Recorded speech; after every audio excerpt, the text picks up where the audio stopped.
numbers slowly ticking, scratching that itch. Incremental dopamine that autism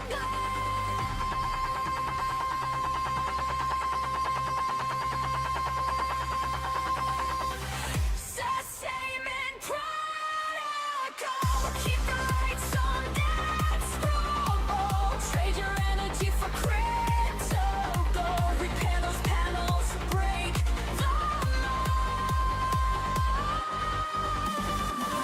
sustainment protocol. Chapter 2, we're in control. Crash, repair, but salvage its soul. Towers online, we've reached our goal. Scavenge for scrap in the radioactive zone. Robots on a mission, you're not alone. Green buttons glowing when the bot arrives. Hyperlinks clicking, no button spam survives. Papers, Please meets Oregon Trail. Bureaucratic wasteland where the strong prevail. Text-based decisions, watch the numbers rise. Good at Delta time before your eyes. Storm damage, 0.8 per frame. Repair bot returns when there's HP to reclaim. Season tick, waiting for the bot. 25% repair, that hits the spot. Sustainment protocol. Keep the lights on, dash that gold. When bunker calling on the radio. Send them scrap and watch turbines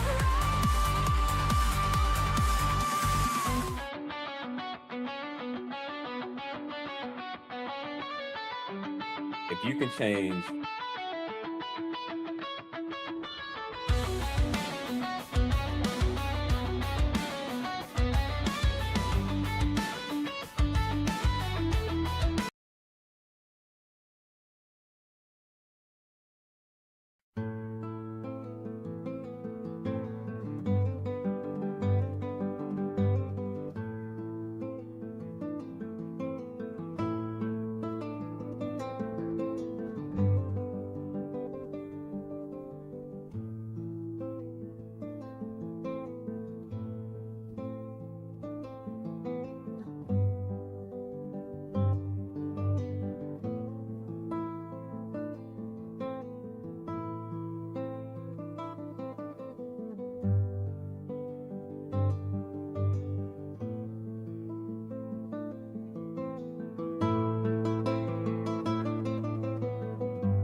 Welcome back to another fantastic episode of...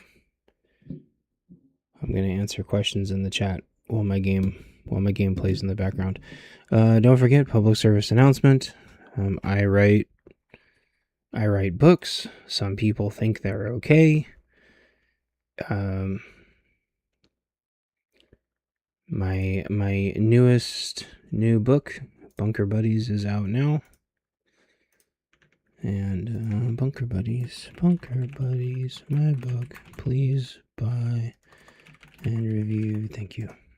Okay, the first question I saw, I think, unless I'm mistaken, is what to grow in the garden. That's an interesting. It seems simple on the top. You know, what to grow? Hey KP, how's it going? You survived the tornadoes. On the surface, it's like, well, just grow the things you're going to eat. In fact, you'll hear a lot of people say, just grow the things you're going to eat. Only grow, those word salad catalogs, only grow the things you're going to eat. Don't grow anything else other than what you're going to eat. And I hear that a lot. And I know why people... This is one of the animations that's exclusive to the hard mode. I had to completely change this animation and completely change a bunch of the story. Fuck, that's so rad. Because too many people complained that it didn't make sense to have an eclipse last so long. Anyway, a lot of people say, only grow what you're going to eat. Only grow what you're going to eat. And I always found that really frustrating, honestly. Because you know, your neighbors eat different things than you, and maybe you want to trade. It also... So usually what I do before I even start a garden at all is I look to see what's already growing. Because if you look around to see what's already growing, that gives you a lot of clues, food-wise. So if you see blackberries, that gives you a clue, right? If you see raspberries, that gives you a clue. If you see wild strawberries, that gives you a clue.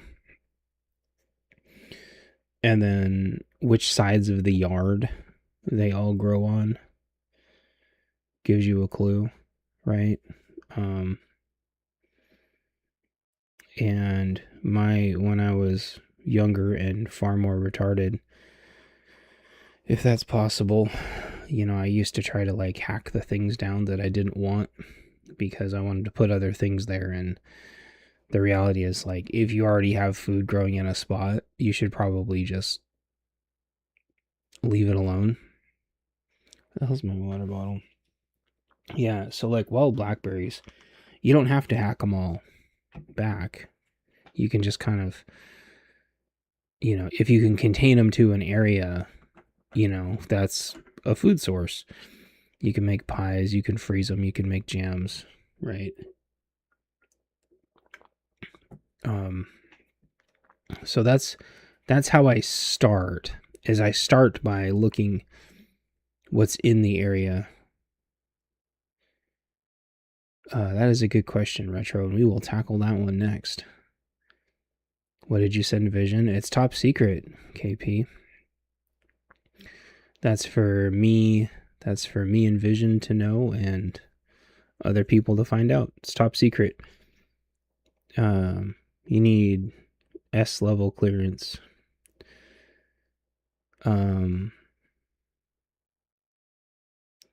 So from there, after you kind of know what grows, look and see what's really expensive in the grocery store that you eat. And so like me and WishGen were talking about tomatoes earlier. Tomatoes are offensively expensive this year. And so that just galvanized. And I already eat a lot of, me and my wife both eat a lot of tomatoes. So that was just a no-brainer. So we went really hard this year, making sure our tomatoes came out absolutely perfect. And so that's going on. From there, you should look at your stocks. Yeah, it was $5 for teeny tiny tubs of tomatoes. And the problem is when tomatoes are out of season, you're kind of screwed. So, if you want to make, anyway. So after you've kind of seen what's the most expensive and that you eat, from there, what I tend to do is figure out what we don't have preserved as much. Like if our preserves are running low, and then make enough to run those preserves back up. Run the preserves back up. And I think KP, the kind of it was like what to grow for like a garden, maybe not perennials. Is that what they're called? Anyway, perennials are just a whole different story. I think perennial is the right word. Perennial.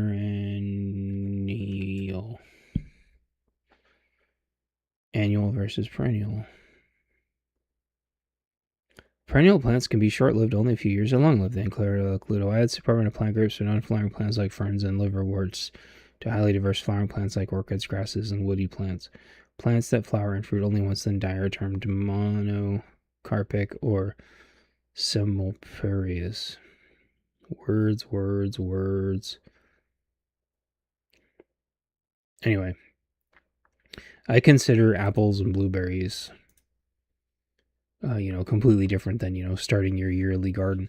The thing is, like, so we've got kale everywhere, except I didn't put any kale in this year. I kept telling myself I was going to, but I didn't. Well, it doesn't matter, because as it turns out, spoiler alert, kale does amazing here. Retro says, I wish people stuck up for one another as good as they do for strangers. TikTok. Yeah, I know. We will definitely get to that, Retro. That'll be the next topic. We have rhubarb going, and we found a spot that rhubarb does okay in. So I'm happy about that. We had currants or something, and something just vaporized them. Immediately, all the way down to the roots. They ate them and then ate the roots too. Whereas the raspberries are doing just fine.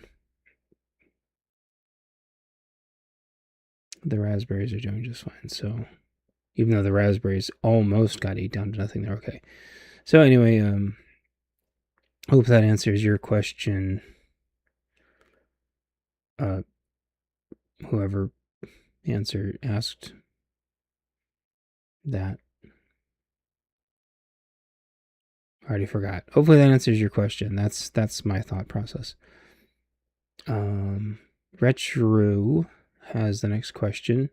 Retro has a great channel, by the way. Lots of fun content. I like hanging out on Retro Doomsday's channel. If our own friends can't be nice or tolerable, what do we expect? I've had to ask myself a million times, what is a friend at all? There's people that you can tolerate to be around. But I'd hardly say they're friends, right? Like you can coexist, like you can work with people, right? You can work with people all day, but they still won't piss on you to put the fire out. Okra is really easy too, but in theory, but like I haven't been able to get okra to grow here. Whereas I can get cucumbers and zucchini and tomatoes going just fine. So like I've had a lot of so-called friends, people that I could operate with just fine. But they were just the most, oh, what's the word? They were just they tore me down constantly. And it wasn't the friendly kind of tear down. It was the malicious, you're not invited, and also we're talking shit about you right now to this thing that you're not invited to, and we're going to tell you about it. But oh, by the way, we still need to, operate together.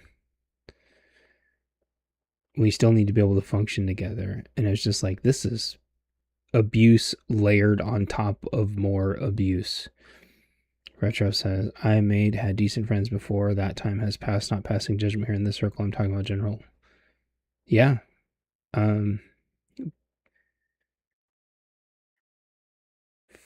Yeah, Billy.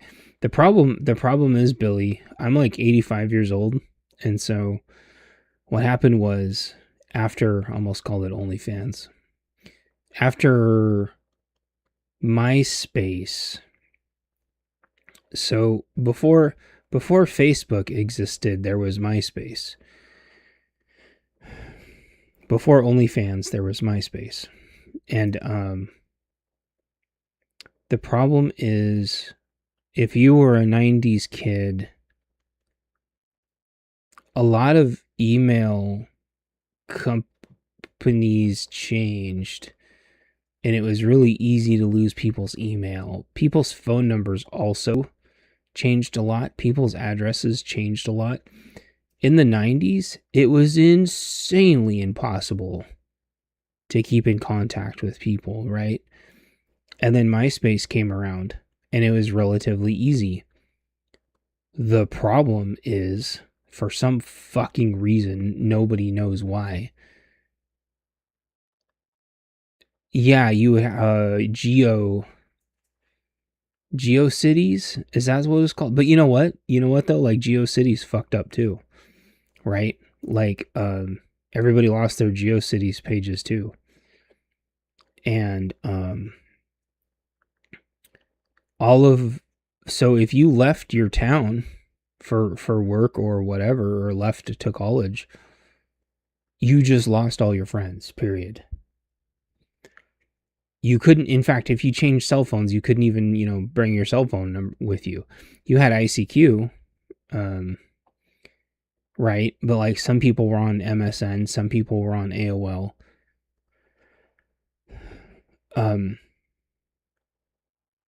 Tripod web hosting, I don't remember that. Someone would shoot, I'm considering the enemy for making mine two-way. I did a 2-year experiment. Well, so kind of like on the track here. All of our original good friends that we grew up with, at least if you were a 90s kid, there was no way to stay in contact with them. It was impossible. The technology just didn't exist. Someone's ICQ would get hacked. Someone's Skype would get hacked. Okay. And so now, fast forward, MySpace crashed and all had a lot of problems, and everyone went to Facebook, unfortunately. And I just hated Facebook with a passion. And I didn't want to go to Facebook, and I lost a lot of my friends. I lost all of my friends. And also a bunch of them went to the army. So when they go to the army, you really lose track of them unless you have your military email. Retro says, like every post or story my quote-unquote friends post over 2 years less than 4 of the 700 passed a test. Actually, even check my page once, or like, yeah, Retro, You're preaching to the choir. Yeah, I miss MySpace too. I used to do the same thing, Retro. Like, it's so many of my conversations were one way, like me checking on other people all the time. 90%, 90+% of actual real life humans I know refuse to ever like one post. Dude, yes. Yeah, I completely agree. Nobody I know in real life wants to check out my books. Or they'll buy one to be nice, but they won't leave a review. They won't tell me what to think of it. My own roommate at the time lied to me and said that he read my book. And then I said, okay, say one part in the book. And I wasn't trying to be an ass. I was like, tell me one part. And he said something in the book that 100% doesn't fucking happen. And I was just like, oh my gosh. Do you know how proud I was of that book? And the thing is like, they just, people just inherently don't give a shit about each other anymore. It's ego, but it's also empathy. They just don't care. They don't. When I know I've told this story about a billion times, but the second time I lost all of my friends, or at least realized they weren't my friends, was when I lost my job in my house. Every single person at work stopped talking to me, and every single one of my friends, but like one, stopped talking to me because I was seen as a liability. And that's the thing, like, Retro says, extreme jealousy, ? Egotistical, ? What have people turned into, ? I make hologram animations. Of course they hate me. Well, they are retarded, because holograms are my favorite thing, and I like holograms way more than augmented reality and way more than virtual reality. Well, yeah, Billy, and real friends don't just say, well, how much do you make off of it? It's like, that's not something a friend asks. My own friends of 20 years, ? 10 years. It's a shallow, Retro, part of it is a shallowness. You realize that your friends aren't what you want them to be. You realize they're not your friends to begin with, and they're not going to be the person that you want them to be. And that's really hard. It's the same way with spouses too. Your spouse is not who you want them to be. Your spouse is who they are. Your dog, your cat, they're not who you want them to be. They're who they are. And I think we as human beings way too often judge people based off of who we think they can be. Retro says, they don't want anyone to see my work, so my friends are the gatekeepers, not an algorithm. Yeah, I know. It's because your friends are not who you want them to be. They're not your friends. They are acquaintances that are more or less, pleasantries and relationships of convenience. That's they are their own people. They are their own people. They're not who you want them to be. They're not a supportive network. And dare I say, a lot of times they're parasites. And as soon as you don't have what they want, then they're not going to transact the time. They're just not your friends. But I would also say the people that like your content aren't your friends either. They're fans. It's the first group that verifies your algorithm as your longest term friends. They skip past downvote you. They are filtering you from the mass population. That's true, but they're also not your fans. And they're just not supportive. They're not supportive and they're not fans. And so you've got... They don't give a shit if you succeed or not. It wouldn't matter what you did. The mass population loves my work. It just can't pass the filter of my Instagram social real life hate club. It's because they're not invested. They don't see you as a resource. They don't see that you could somehow add value into their life, and so they don't transact the time, effort, and energy.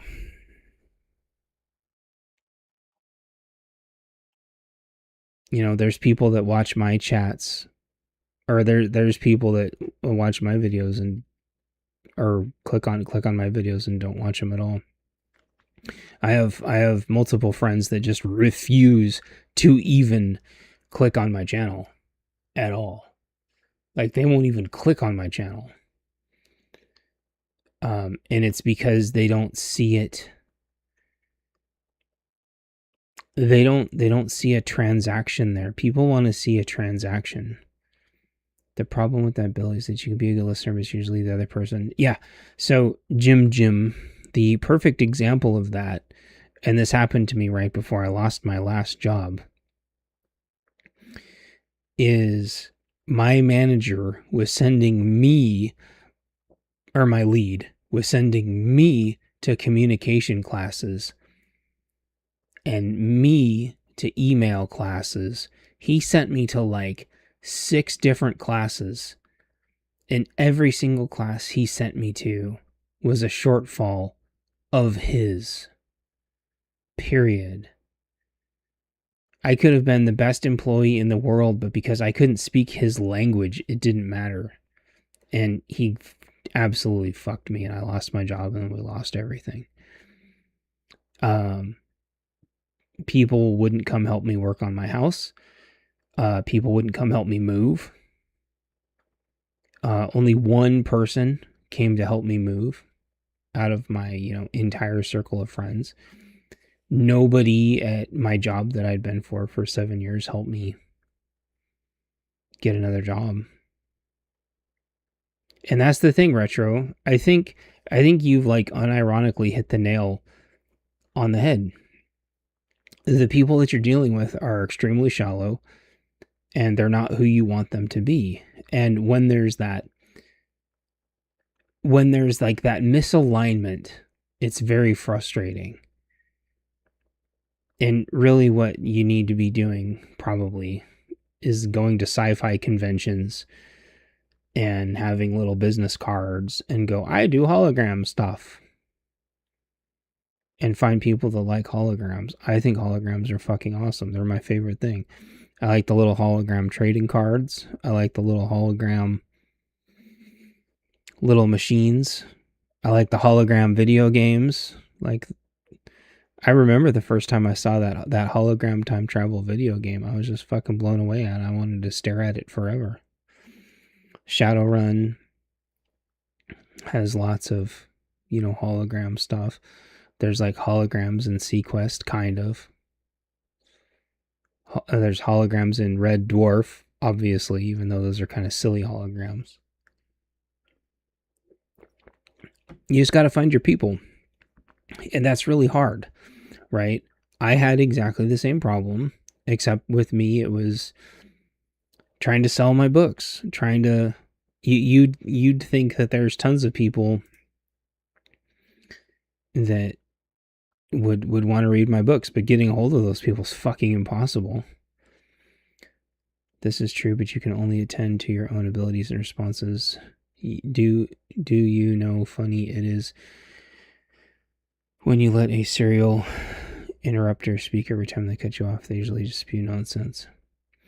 And Billy, that's because typically they are doing what's called waiting for you to finish so they can just spurg out with whatever it is that's on their mind.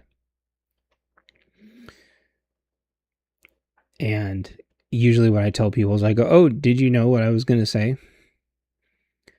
What was I going to say then? Okay, do you want to actually like wait for me to actually completely finish my thought? And then I lose another friend. So-called friend. The thing is, I think, and to Retro's point, Ding also, by the way, Ding, we just won the game. Do you guys want to see the ending? Finding your tribe, finding your people is like insanely difficult. It took me forever to find, and I am by no stretch of the imagination successful, but I at least found my people. It just took forever. But I 100% tell you unequivocally that not everybody in this chat has bought my book and left a review yet. So I don't know how to reconcile it either. Retro says, I have people peering in, confused skeptics, / new friends / friends. I have 2 question marks, married women with youngins. They're just nice people, and my internet loose knit, making those life-term friends looks shady. But I mean, again, I'll just go back to what I said early on. What the hell is a friend? What is a friend? That's the question. And most people can't answer that because most people have never had a real friend in their entire life. Friends are people that hang out with each other regardless of transactions and benefits and contrivances and conveniences. That's why the people at your work are not your friends. That's why the people at your work are not your family. That's why you guys aren't my friends. This is a parasocial relationship. To think that you guys are actually my friends would be batshit insane. Someone you can count on for actual results. Yeah, someone that you can... I deal with this every day. I have people that I can call. Ooh, twin tornado. Oh, that's right. Tornado is not a thing. I have people that I can call, but like, it better be a freaking emergency, right?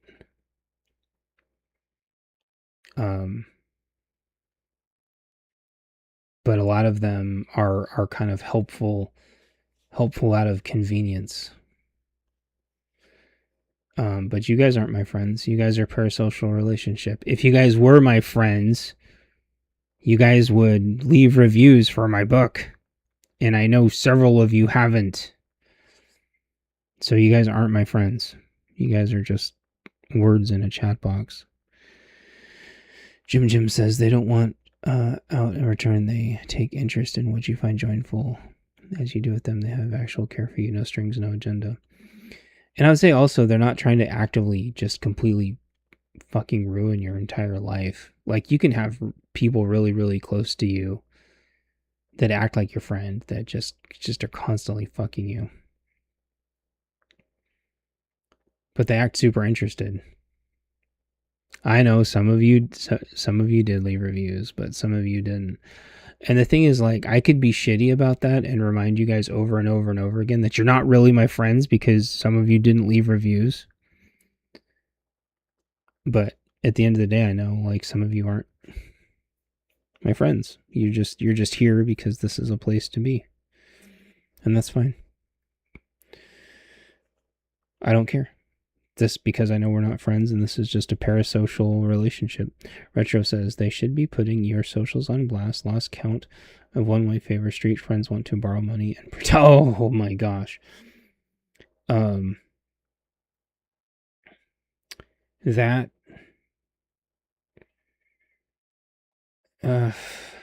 Yeah. That's one of the reasons why I got sick and tired of helping people. Sooner or later, people owe you so much that there's no fucking point anymore. And you've turned into a bank account for them of some form or another. It's the joke retro, the joke that people the joke retro that people usually say is, you want 100 friends, buy a pickup truck. Because all of a sudden, as soon as you have a pickup truck, everybody wants to be your friend, and all of a sudden you're moving people every fucking weekend. Did you forget who you borrow from? Yeah, exactly. But you are projecting your own values onto other people that are fucking pieces of shit. And believe me, I know. It took me a really long time to learn that.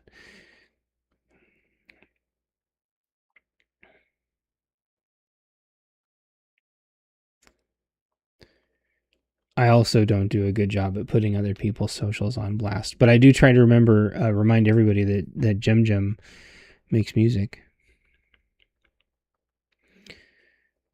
And then if I had way more influence, I would support people way more. I have a hard time remembering to even, gosh darn it, LMN. Holy shit. Jem Jem's got 3 freaking YouTube channels, just saying. Just saying, Jem Jem. Or at least 2. Jem Jem makes music.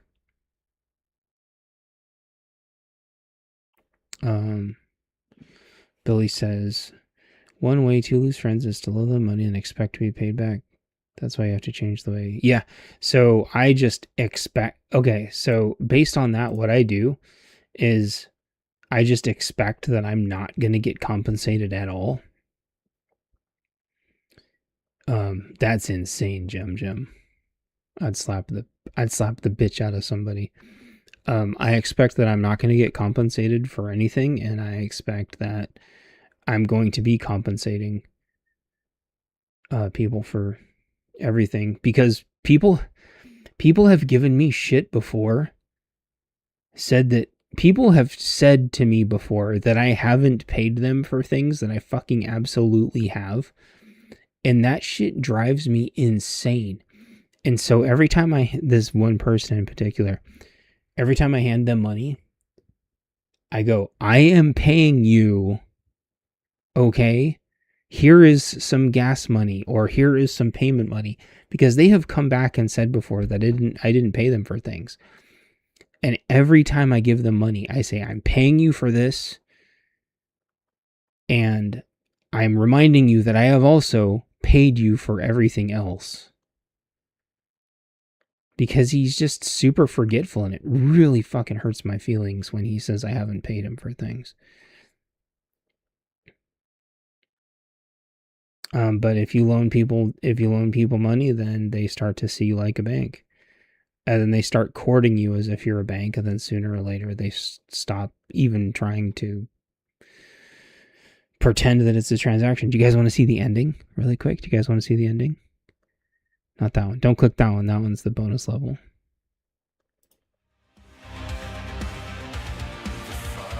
Below, green wakes first in the quiet earth, whispers of roots in the dark rebirth.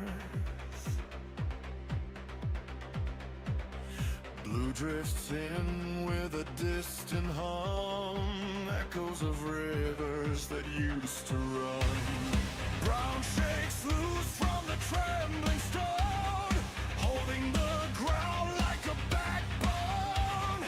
Gray speaks soft through a broken line, circuits dreaming of a grand design. And far beneath in the silent glow, a hidden pulse begins to grow.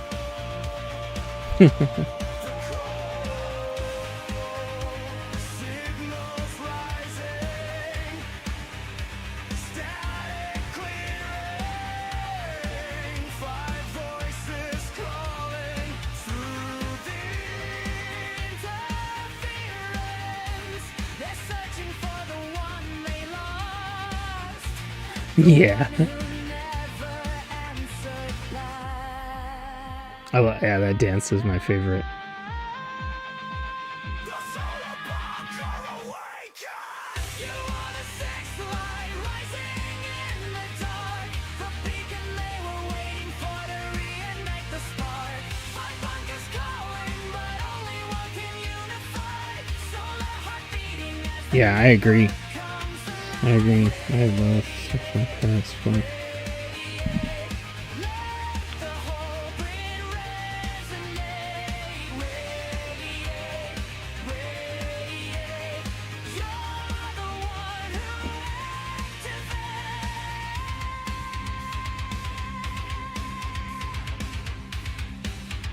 You are the six light rising in the dark. The beacon they were waiting for to reignite the spark. Five bunkers calling, but only one can unify. Solar heart beating as the network comes alive. Radiate, The whole grid resonate. Stubborn as bedrock. You survived 86.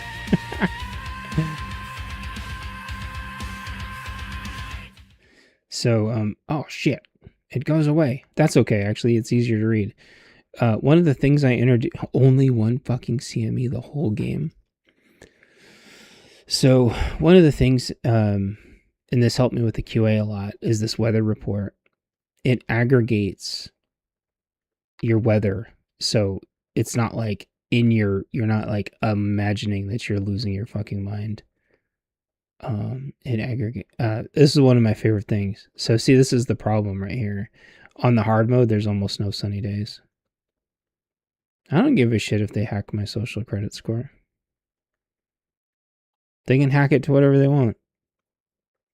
I'm going to be going for a negative social credit score anyway. The real ones, the people out there that try the hardest, feel the most, are bullied by a class reinforced, socially accepted liars. The problem is, Retro, is you're just going to end up with a bunch of cocksuckers, literally, just going to happy hours and sucking cock all night long for social credit score and for clout. And then they're just going to be able to out-suck everybody, right? So no amount of like production or value. And this is already a problem.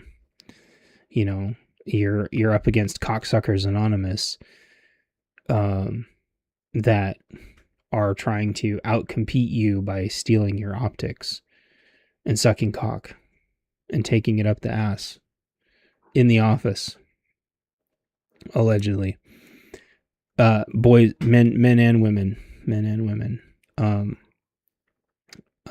Cocksuckers Anonymous is just gonna have to be the name of the program. CSA. Cocksuckers Anonymous. They're gonna have amazing social credit scores. They're gonna ruin everything. But you're right, though. You're right. It would be if anyone who doesn't think that social credit scores work, has never been on eBay, right? Like, eBay is, in my opinion, one of the best examples of social credit scores working just fine. However, the Chinese have taken over Amazon and Ringo. Reviews are useless on Amazon unless you're an author. The beginning. But it would absolutely just be happy hours, cock-sucking, karaoke, cock-sucking, sucking more cock. Jumping that social credit score up. I think what you'd have to do for a social credit score to work and not just turn into cocksucker 2099 is there would have to be like a limited amount of credit that you could give out per day. I don't know how that would work though. But yeah, it'd have to be something like that. And then based off of your Oh shit, I forgot. Based on meritocracy, you'd have to have like more credit to give out. I love buying fake stuff for quadruple the price. Just like my closest scam alert class of social life. I don't know what you mean by buying fake stuff for quadruple the price, unless you're talking about eBay. But my eBay point was that at least the reviews on there are like fairly legit, whereas the reviews on Amazon, but unless you're an author, the reviews on Amazon don't mean anything anymore. That was my point.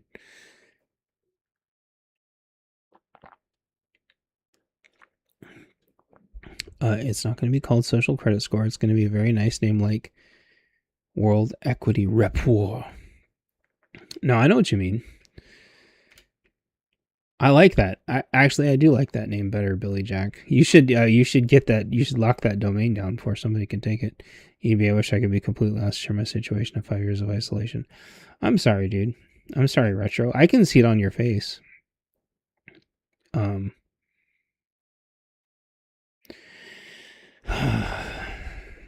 I can see it on your face, and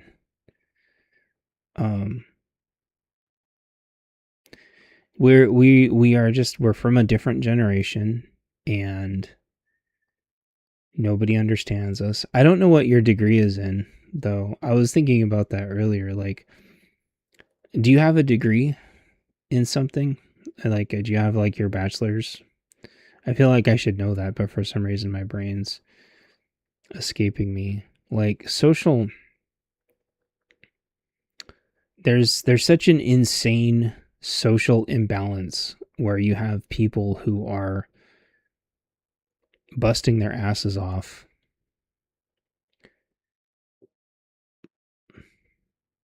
I call them silent contributors. Retro says, my male friends with cars, a life, and freedom got all jelly even of my super lifestyle. That's because they are fake and they are trying to emulate something that they can't have. Wisgen says, so like, let's say you share photos and someone loves the thumbs up like a governor or something. Would that give you more social credit score? Yeah, it would. Yeah, it would, Wisgen. That's funny. Billy Jack says, if you don't tell anyone, it is in analytical chemistry. Holy shit. Billy Jack, that's fucking awesome. Taking care of my dad with home dialysis. He couldn't walk, bathing and clothing. Well, also, Retro, people see you taking care of people see taking care of somebody as a weakness.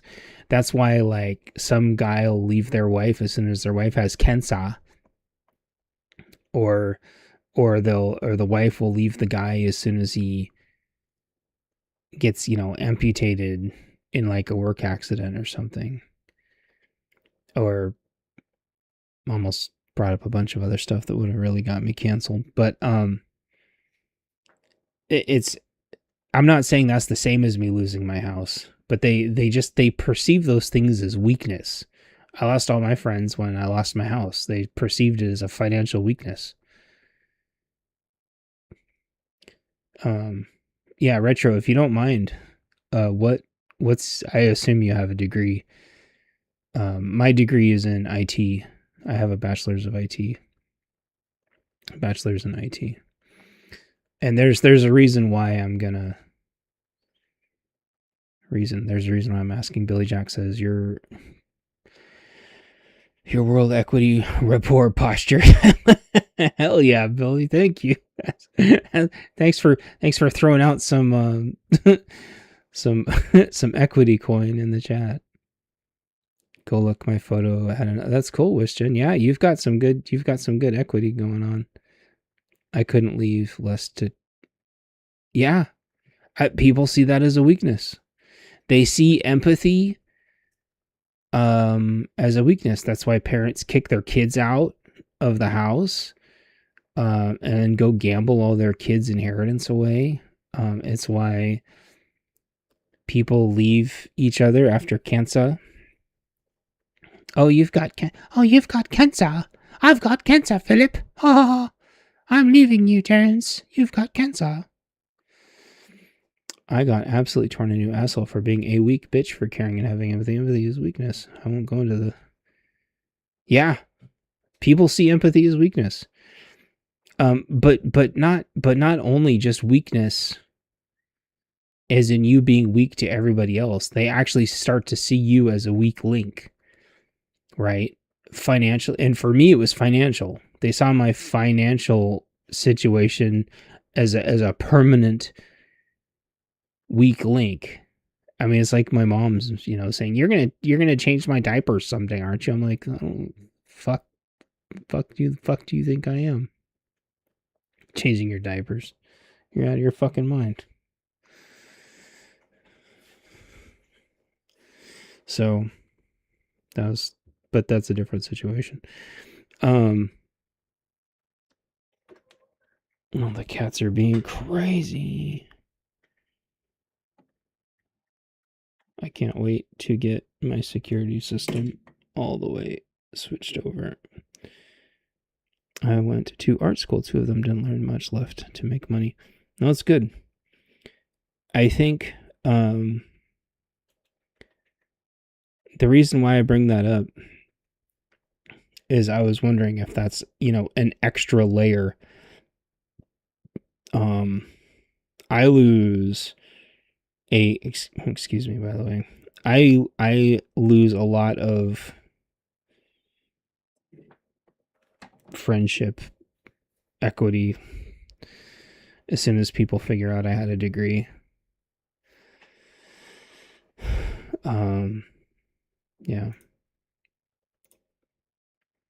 And that's just another thing. It's like it's dedication, right? You had dedication to your father. I have dedication to my wife. I have dedication to my faith and dedication to an education that I believed in. But a lot of people don't have those same morals, and they see you, if they see you as weakness because they see that you're not willing to just cut what they perceive as the weakest link. Right? It's no different than people who just chase the newest video game forever. They chase the newest video game forever, right? So, it doesn't mean you're weak. It actually means they're weak. A symbiotic mirror of friends. I mean, I think in a way a good person could go their whole entire life and never have a true friend, because the likelihood, especially on this shit rock that we live on, the statistical likelihood of you finding a like-minded person that actually is anywhere near your level of morals is like very low. Like 80 to 90% of the people on this planet are fucking pieces of shit. They really are.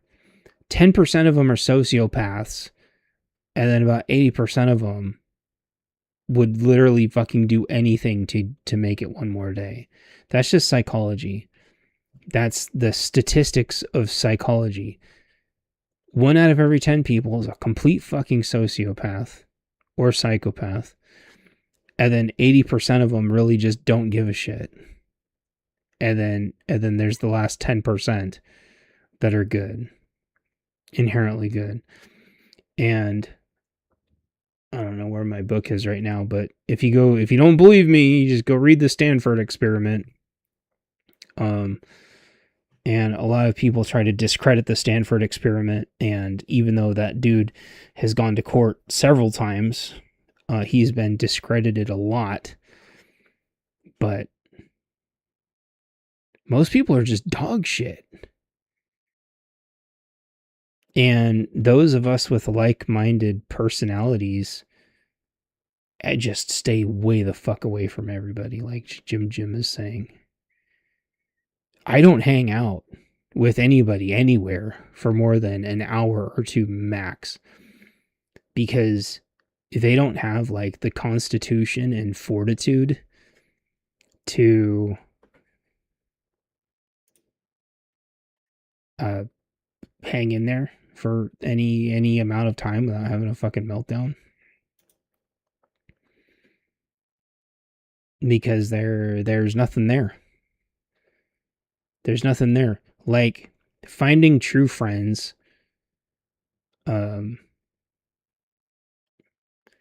that will suck up to their own complex of condemnation. If you have never read, even if you just read like the first, hold on, I'll find it for you. Even if you just read the very, very, very front, Stanford Experiment. No. Lucifer Effect. Here we go. Fuck yeah. Here. I don't recommend books very often. Good luck with that, karma. Retro, if you've never read Stanford Experiment, well, Lucifer Effect has a Stanford Experiment in it. You realize that most people are just batshit insane. Or they're just waiting for someone to tell them what to do. That's why there's so many governors and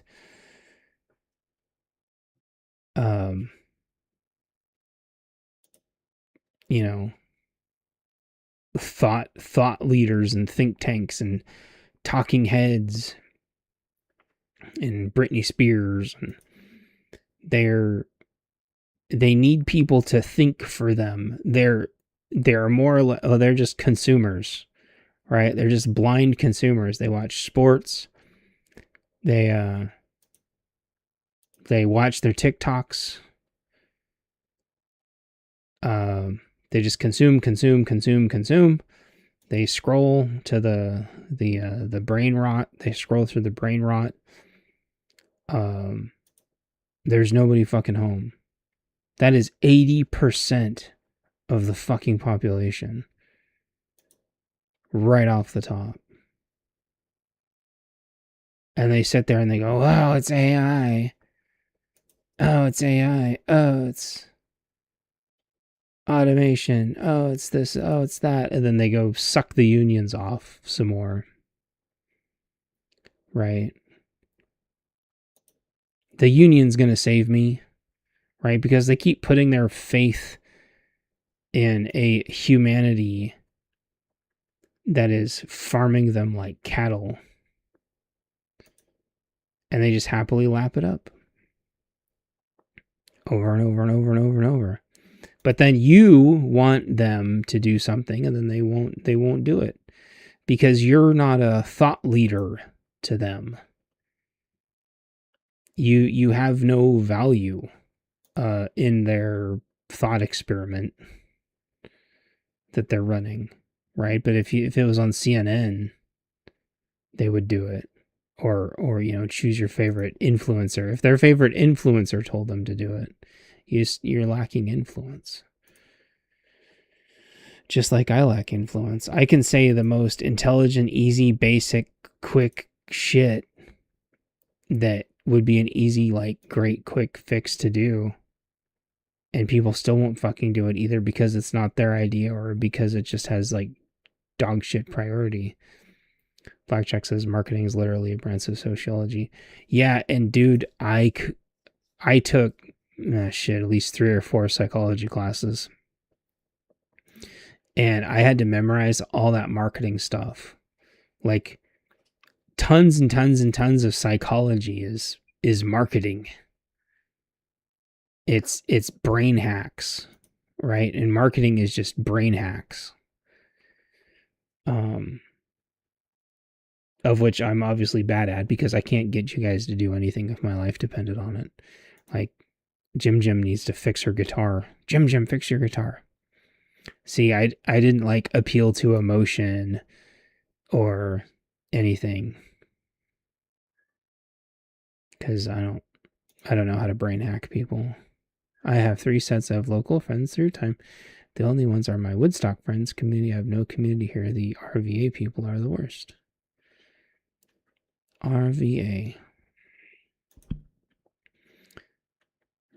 Recreational Vehicle Association. Rural Virtual Academy. Robinson Aviation. Federal Credit Union. Rural Virtual Academy. Resort Vacation Accommodations? I don't think I'm... Jim says, I've been playing it regardless. Hell yeah. That's awesome. RVA.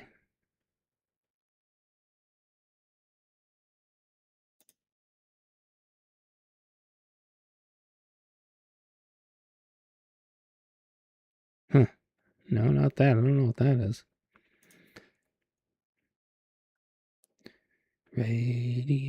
Rift Valley Academy. I don't know what RVA stands for. Hello, Jim. Billy Jack has caught on to how much fun it is calling you Jim. I'm just in a sea of fentanyl fake gangsters, city gun chads, and no deep mines in Militaryville. Oh, okay. Richmond, Virginia. That's what I thought.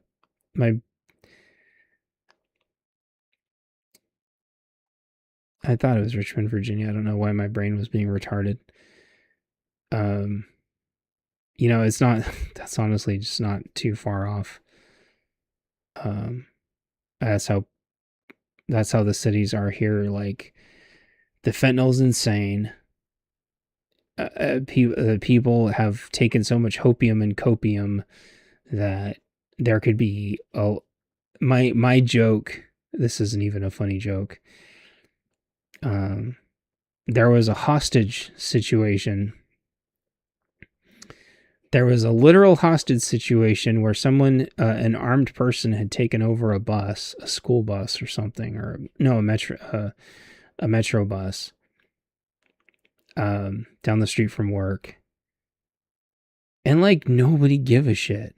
They'd be like, "Oh, that's so far away, it doesn't matter." I'm like, "There's an armed guy that took over a fucking bus." And your excuse for not giving a shit about this was it's too far away for you to care about? It's like, it's down the street. Dumb fucks. Like, that's the line that we're drawing. So if it was right outside the building, that would be different. You guys are insane. I don't live there. I did for 12 years. Oh, okay. Gotcha. I moved out of the cities. Everybody told me to move out of the cities. I was finally able to. I'll say though that the rural areas have different problems and arguably are significantly more challenging. Well, it's a concern level. It's like, okay, so you're not concerned that there's a hostage situation 4 blocks away or 5 blocks away. When are we going to be concerned about this? When the hostage situation's 3 blocks away? When the hostage situation's 2 blocks away? How do we gauge our concern level here? But you can't, because they're all fucking blitzed out of their mind. And that's another thing too, Retro, is like so many people are on drugs. And a lot of it's not street drugs. A lot of it's prescription drugs. They're blitzed out of their fucking minds. There's nobody home. They can't cope with shit, and they're on 12 different meds. You're the only sane one. Richmond is extremist left community. Yeah, so is Portland. Portland's very, very, very far left.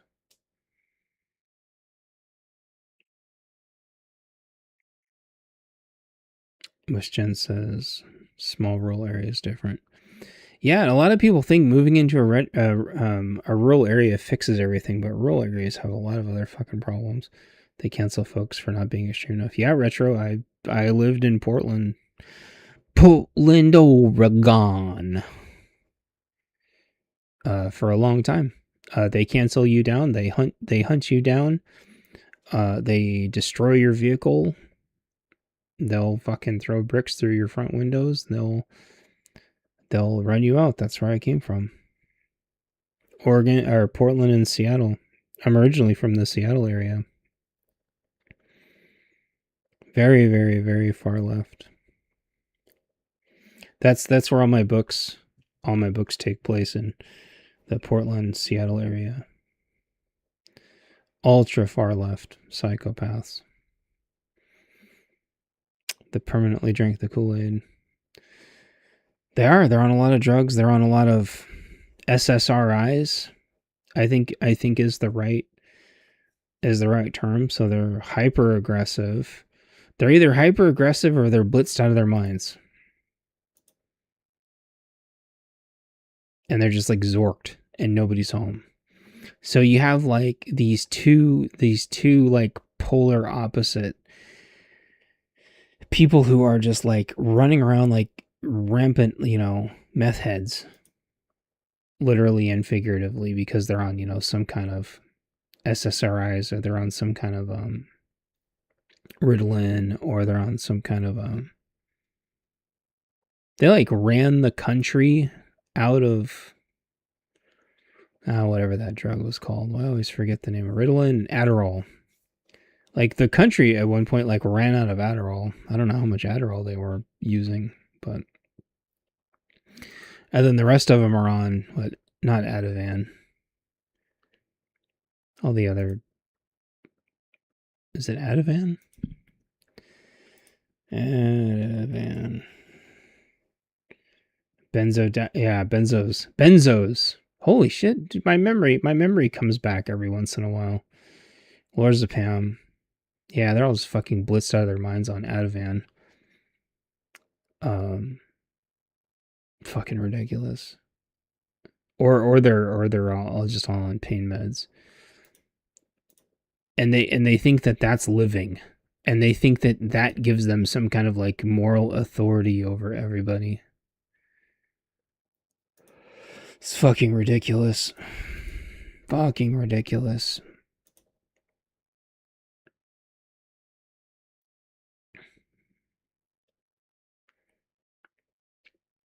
Anyway, that's a fun conversation. I hope that helps somehow. I somehow suspect that I can't help. But not that you're beyond help, but you have a real struggle. There's real pain there. There's betrayal, right? Those are real things. They really happened, and I'm sorry. I'm sorry that 90% of the world is fucking dog shit. I struggle with it every day. I was like the wolf mother to all the people with their locations. I'm glad. It's really hard. It's really hard to be able to clear your plate and like emotionally start over.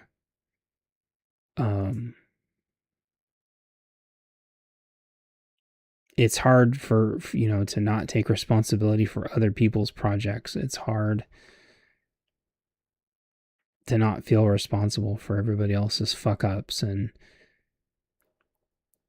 I don't know, anti-AI crowds and other extremists. Yeah, tell me about it. I don't know if Jack was it Jack? If you guys were, I don't know if you guys were talking shit about my little videos, because my little videos were made from an AI, but I thought I saw, I can't remember if it was Jack or somebody else say something about AI, or if maybe if it was just a typo, but I have brought, hello governor. Yeah, it's, ooh, I almost clicked on the secret chapter. Hello me, meet the real me. Like, yeah, the credits is AI. But guess what? The whole fucking game is AI. The intro was AI. All this code was AI. The music was all made from AI. The whole game was AI. AI wrote all this. AI wrote all this. AI wrote all this. AI made these songs. Ding, intro chime. AI, AM 1190K bunk. AI made Your that. most trusted news source for news source. AI made this. AI made this.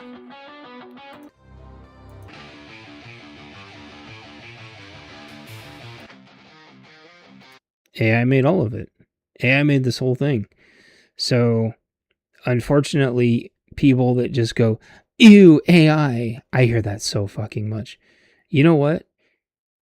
Switching to my mobile, I'll be listening mode for a bit. No problem, Billy. The problem is, like, people go, ew, AI, but, like, everything is AI now.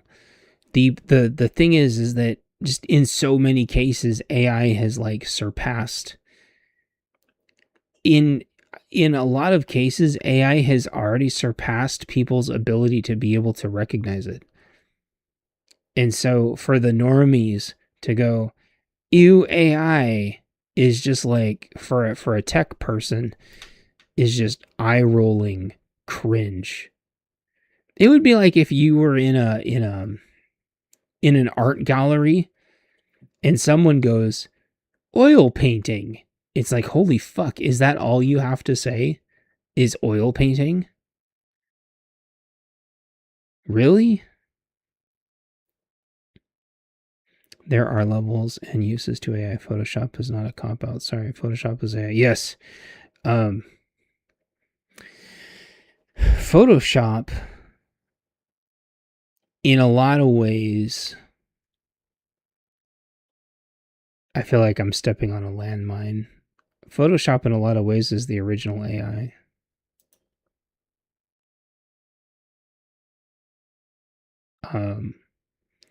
And I say that, I think, because it had all the filters and stuff. But it was able to kind of procedurally, generate, and it had intelligence behind it. It's cropping. And so what people call AI now is a lot of what it was doing. Sorry, the bugs outside are acting retarded. They all came over to my page last year. They failed badly. My work can't be text prompted.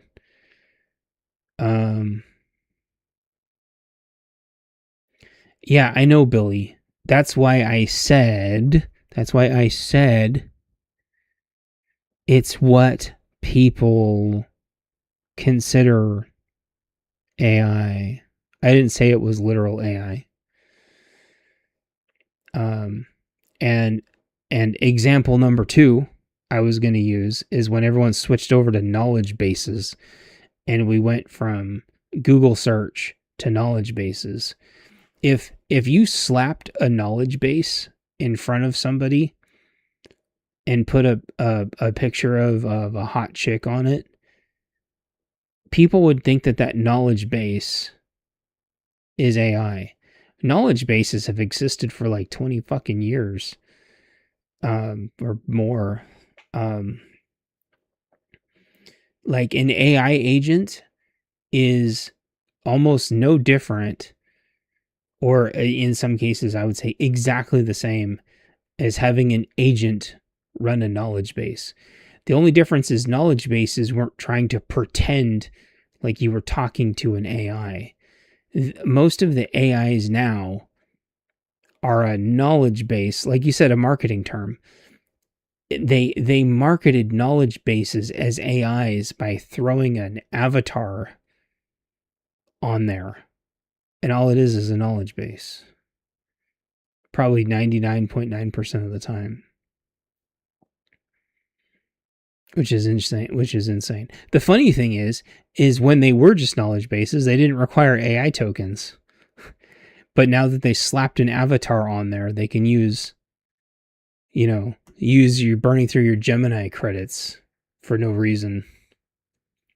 So stupid. But yeah, Retro, there's I had a friend, he made like this he regenerated this video in AI, and he was I don't know, I can't believe how many people got mad at him. As soon as you create something new or make something even look like remotely AI generated, that's something that they liked, their knee-jerk reactions are very, very visceral.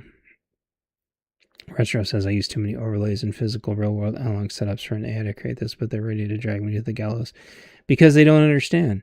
Like, what were people photoshopping, if not what they would consider an early AI? What was deepfakes if deepfakes weren't an early of what they would consider AI? They didn't give a shit about deepfakes. But deepfakes don't trigger.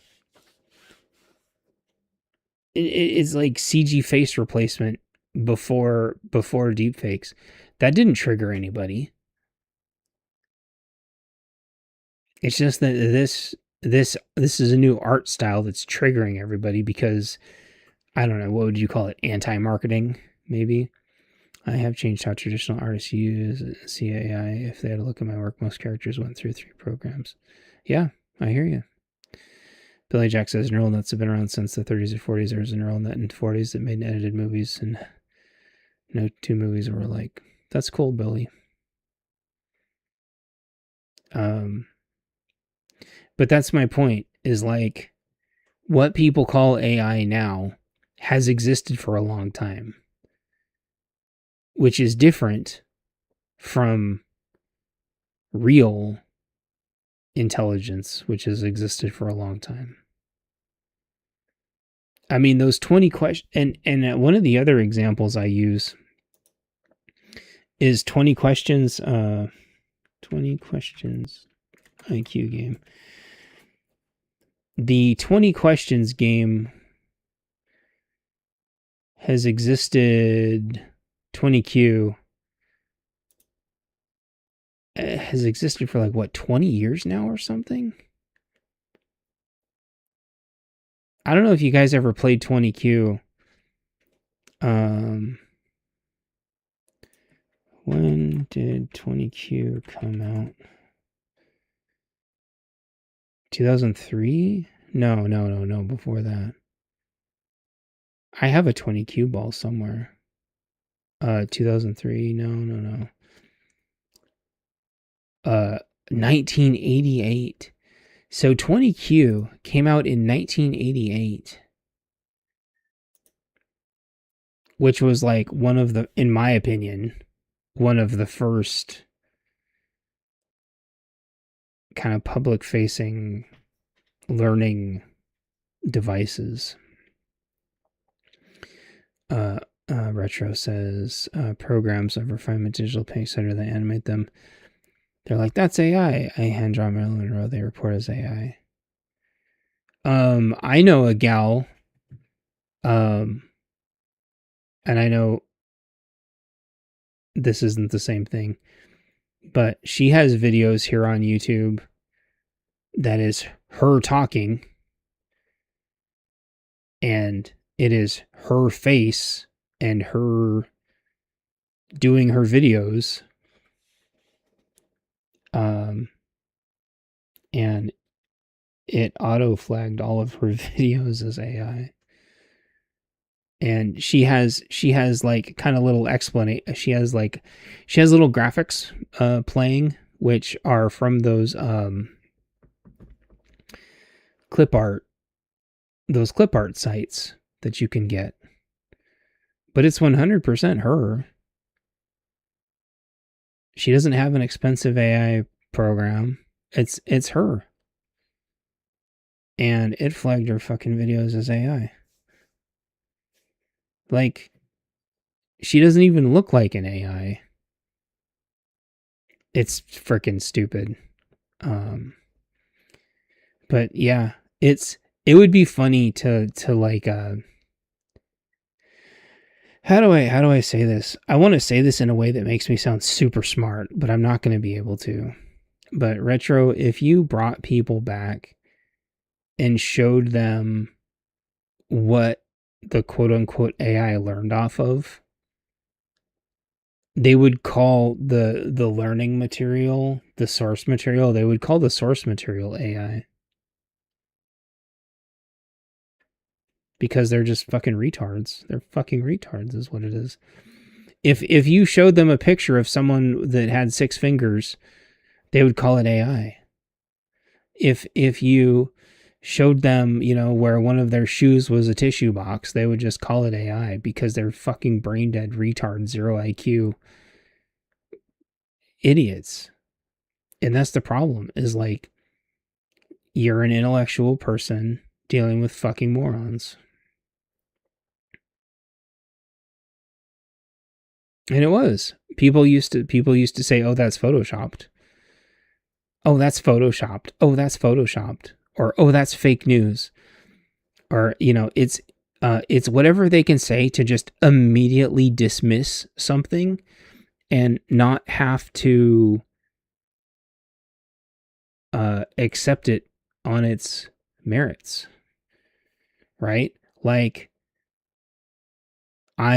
here's the thing, and I think we've talked about this before. I made real songs that were not AI. Do you think anybody fucking cared? No. Me and Cameo made a whole freaking album that wasn't AI. Do you think anybody cared? No. But as soon as you make one fucking AI song, everyone loses their damn mind.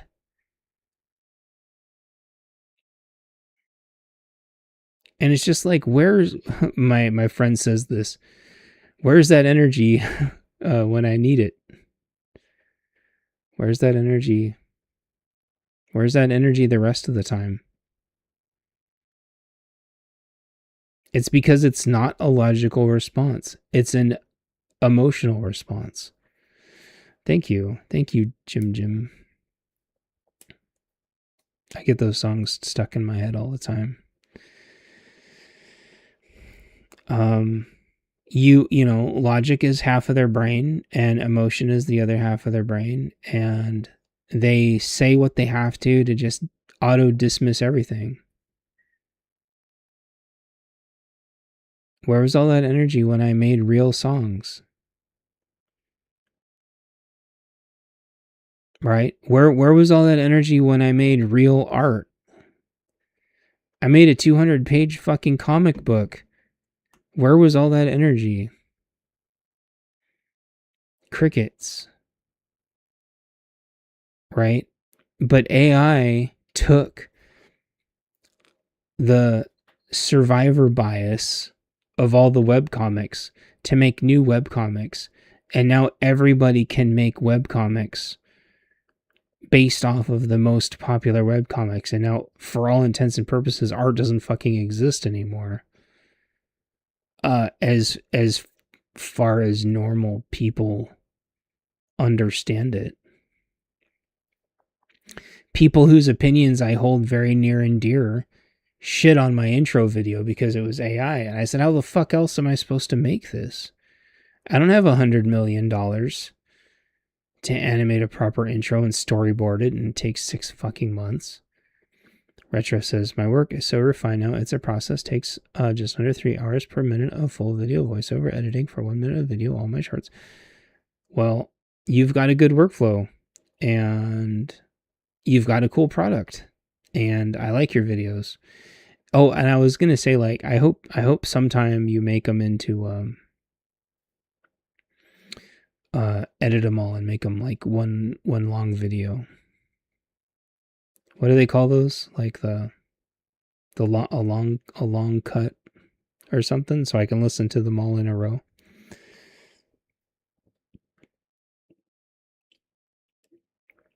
You've got real talent. The problem is, like I was saying with the webcomic thing, people don't want real talent.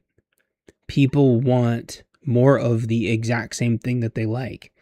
If they want pirate metal and you don't give them pirate metal, they auto reject it. The comic book people are programmed against AI like the Needed Group. Think, yeah, you're exactly retro.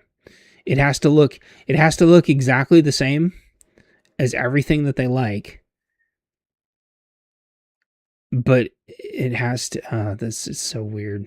Comic book creation is the opposite of groupthink, but it's 26. Yeah. So you pay artists most of the time these days and they're using AI. Well, and the thing is, Jim, I've talked about this a lot. Before Obama and Big Mike, I had, speaking of quote unquote friends, thanks Obama, I had tons of artist friends, and thanks Obama, I could get tons of artwork done for almost nothing. The most gorgeous work, sometimes for free. Thanks Obama.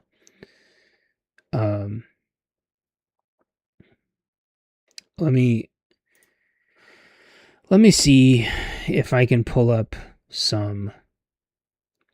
You have major huge projects? Hell yeah, dude.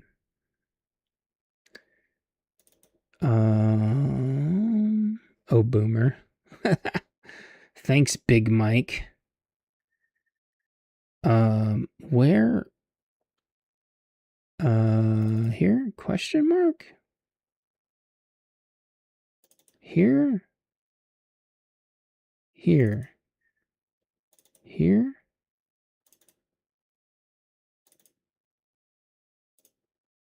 I want to throw some art up on the screen for you guys.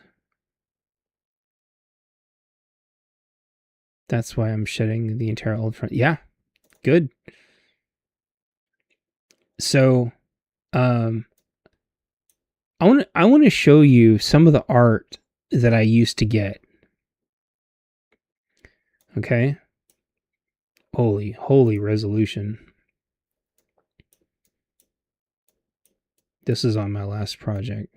I've never showed anybody this.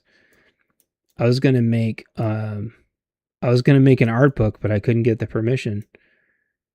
Look at that. Doesn't that look fucking awesome? They don't deserve my work. They should be at the paywall. Hell yeah, retro. Let's fucking go. Some of these people were real artists from that worked at Disney and shit. They did fucking amazing work. Right? Look at this shit. This is fucking great. And every single one of them, we used to do each other's comics. My internet family actual supporters. That's awesome, retro. I've got tons of these.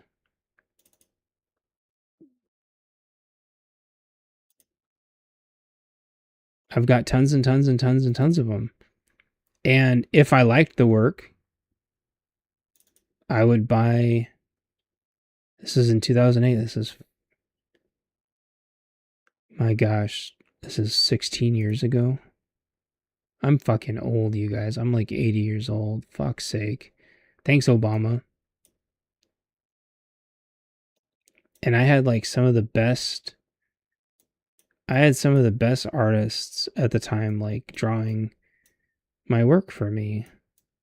And I would draw their work too. We would all draw each other's work, right? And Obama fucking destroyed it all. He fucking destroyed it all.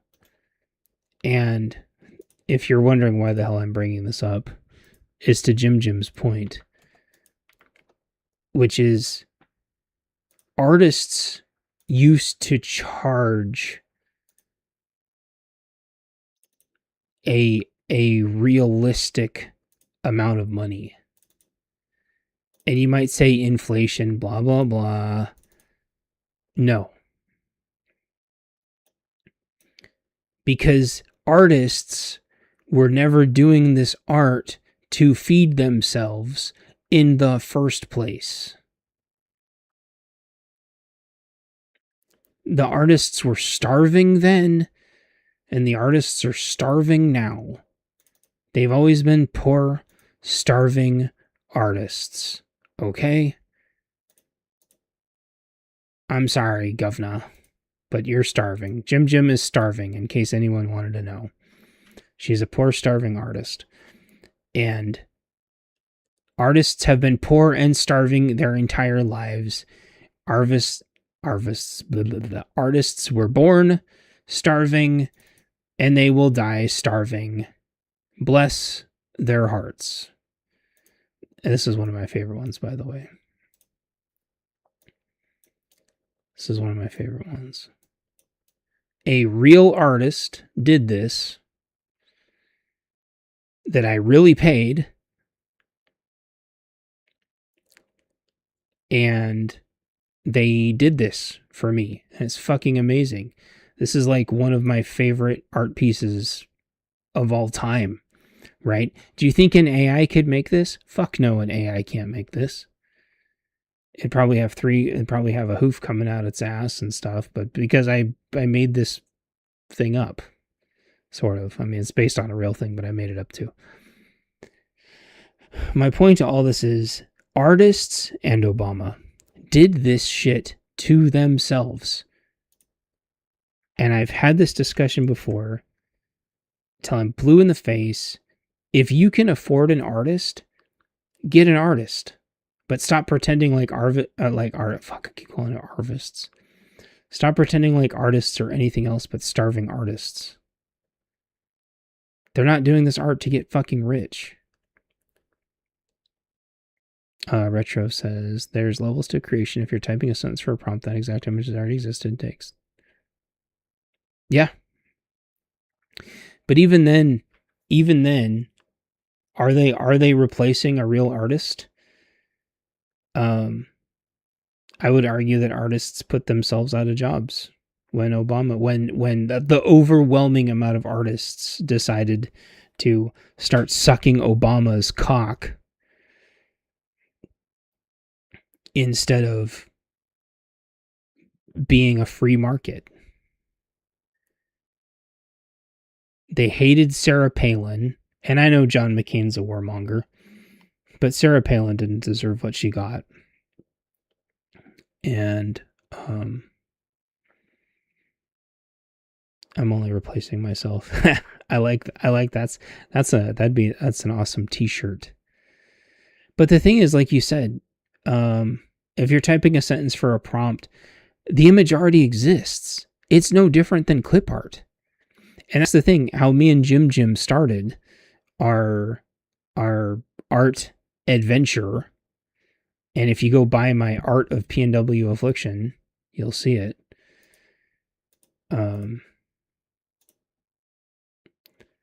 It started with clip art. Now is clip art taking somebody's job?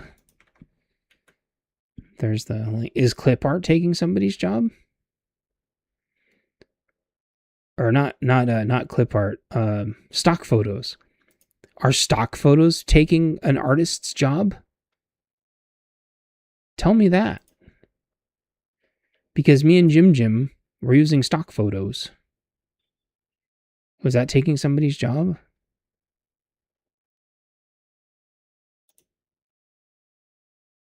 I don't know. Probably.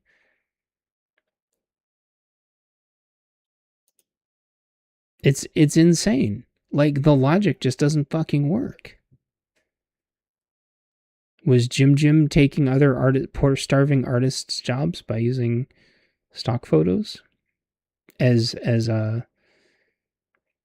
reference? Retro says, I can develop a character in Chiral, then digital paint my details and refine with render and transfer, recolor, fine tune, render, smooth again. Now this cannot be made in one prompt. Yeah.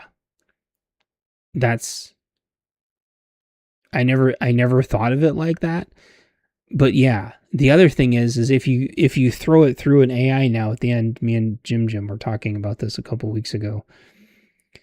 You throw it through an AI now to refine it, and all it does is just add 10 billion visual artifacts, which is exactly what is going to be happening with video games.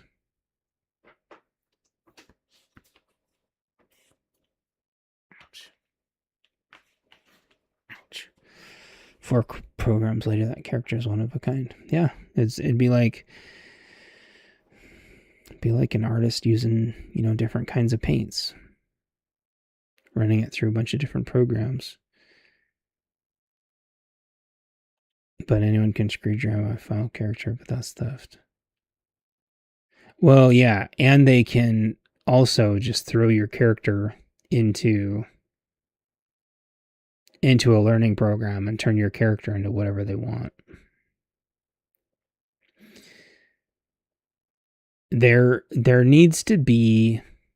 They have this with music, where you can embed the anti-AI shit into your music, so the AI will listen to the song and it'll pick up the metadata. They need to have metadata in images. Many photographers used to say stock photos pay the bills. Yeah. Those photographers. They do, because people will... Well, yeah, there's a couple different ways. Look, it's like you're making dinner. You get different ingredients, but you're the one who cooks it together. Yeah. And bam, out comes the wrong thing. I think stock photos paid the bills for a couple different reasons. Like, if you took the perfect photo of something, someone was going to want to use it. And also, what we ran into is that person that took that stock photo might be the only person that had permission. And I will say that same shit now is happening with drones. There are large swaths of the world that have restricted drone traffic. And by restricting drone traffic, they have made drone footage of those areas very valuable.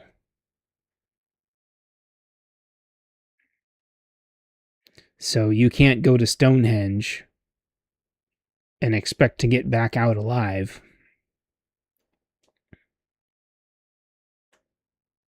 You know what, Jim, I don't go on them anymore.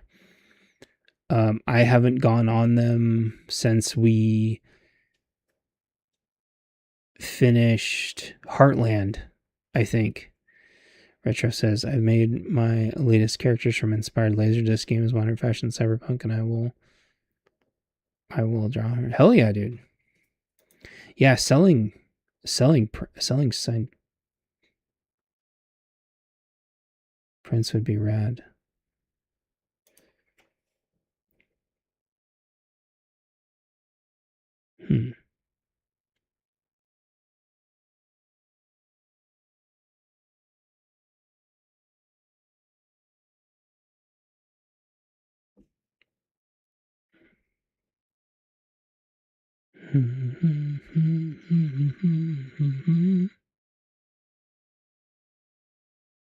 Night vision is so weird. There's neighbors like miles and miles and miles and miles and miles and miles away. I'm pretty sure I'm seeing their car headlights.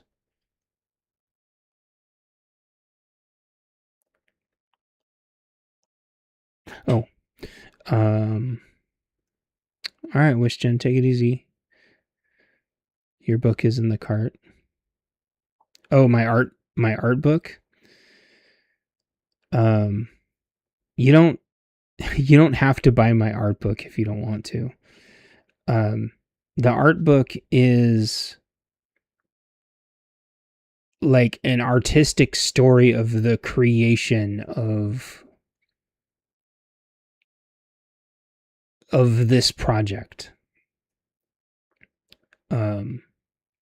It's got a bajillion spoilers in it. So if you ever wanted to read the whole series, the art book's gonna spoil it all. Jim says, my i.ages kept... Oh, images. Oh, yes! Yes! Jim, I remember that. We were trying to get you a job. We were trying to get you a job doing stock photos. Right before AI hit. Oh, man. I thought for sure we had like a slam dunk where you were going to be able to make so much money on stock photos. Now, yeah, it's all AI. It's the same thing with book covers. All the book covers are fucking AI now.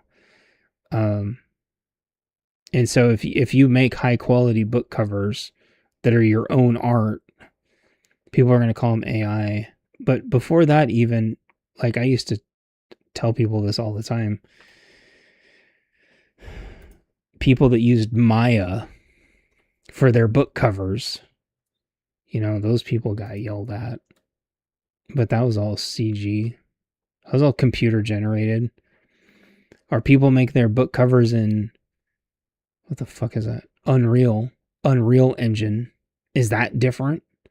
How is making a book cover in Unreal Engine, making a book cover in Maya, and making a book cover in Photoshop any different?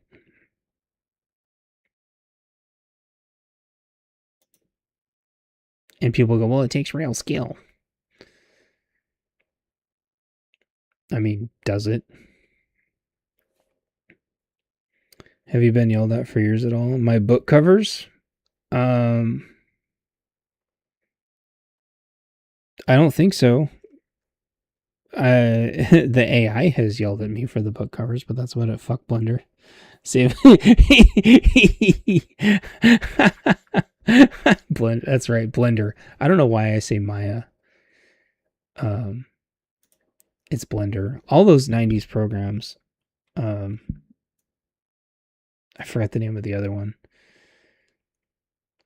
Autodesk. Yeah. Yeah, they're all basically the same. I think Maya is the one that I grew up with, but there was the other one, Splicer. I can't remember what the fuck the name of it's called. Seraph, how's it going?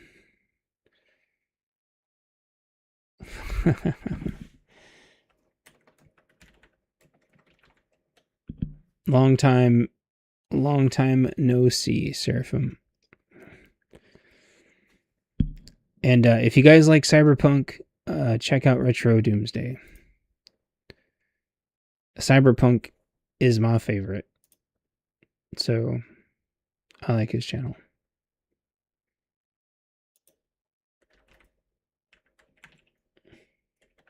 And someday I want to work for the Space Force, so maybe someday Retro Doomsday can get me a job on Space Force. This is my third year using AI. I still make traditional art. I can draw like no one's business. I had nearly 30 art shows. Dude, that's awesome.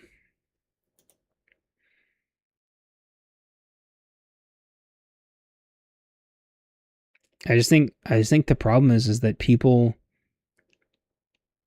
want like the lowest common denominator of familiarity is the problem. And there's just fuck all you can do about it. It's the unfortunate reality. I think art, you know, art direction, it's so much more than just like, oh, their foot goes into a pillow. It's like the art directions, the emotion. Although, like, I will say, like, AI cannot do fight scenes. We are going to live in a very different world once AI video can actually do a fight scene. That crowd's totally different. New York art scene shaking. I'm on the way. Galleries are losing money. Well, yeah, galleries are also losing money because the lefty-loos can't keep pumping. This is happening in Portland. They're hemorrhaging money so bad the left can't keep pumping money into the theaters and all their Art Deco bullshit anymore. Which means they have to make art that people actually want. Whoa, not just like metal shit sculptures in the city that just get ripped down by their own fucking protests. What was I gonna say? Yeah, I used to be able to draw at least a teeny tiny semi bit decently, but I gave up. I gave up when we lost the house, and that just it ripped the art part of my heart out for a really long time. But I forgot where I was going with this. Paid protest took all their cash. Yeah. Yeah, they got screwed. What was it? They were money laundering. I got to get this right. The cities were money laundering all their NGO money through their art and theater programs or something. I can't exactly remember it. But through the Rona, they kept all their art buddies afloat. They kept their theaters open, and they kept that money flowing. And then at some point, they just kind of ran out, and some of those loopholes got closed, and then like all the theater programs closed. And nobody was there to make their metal poop sculptures anymore because they couldn't funnel their money through the cities for their crazy bullshit.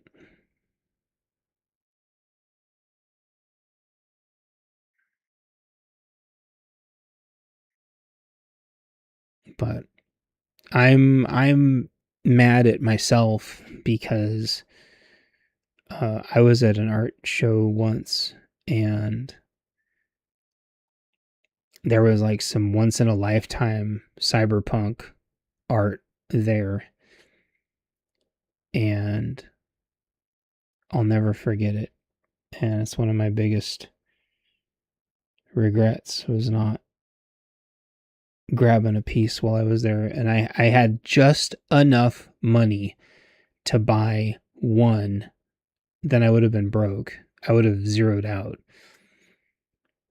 But I would have had a one of a kind, absolutely like dream cyberpunk art piece.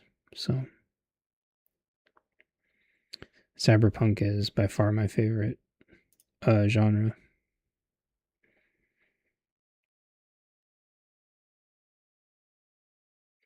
And your writing is really good. It really gets my mind. It really gets my mind going. In my later P&W Affliction books, I try to delve into cyberpunk a teeny tiny bit,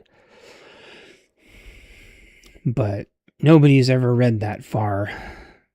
So sadly, I'll never know if anybody likes my cyberpunk writing. I want to write a whole cyberpunk book. But I think what happened was that's a good question. I will answer that in just a second. my cyberpunk ends up being like kind of like half libertarian, half dystopia, anarcho-capitalism. What got me into cyberpunk? So my dad bought, this is gonna be like, so 1993, 1994 was when like pretty much every single significant Super Nintendo game ever came out, like in 93 and 94. I don't know if like somebody was going off to the military or what it was, but my dad got like 30 Super Nintendo games. And they were legitimately batshit insane. Like that collection would be worth thousands and thousands and thousands and thousands of dollars now. He didn't tell me how much he got them for. But there was like a copy of Secret of Mana in there, among other games that are, again, worth just a fucking fortune now. But one of the games that was in there was Shadowrun. And oh, there it is. Yeah. Retro says Shadowrun, Cyberpunk 2013-1988 at the bookstore next to D&D books, so if no one allowed me to play. So I absorbed it like cave drawings. Exactly. So when I was, in the early 90s, like I lived, breathed, eat, and slept, Legend of Zelda. But then, 93, 94 came around and I played Shadowrun. Oh, good night, Jim, or good morning. Pip, and cheerio.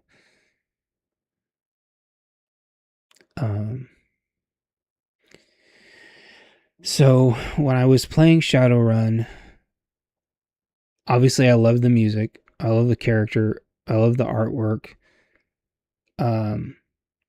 The theme was like super flexible. Don't forget, Gem makes music, so check out her channel. Give her a like and bully her into making more music.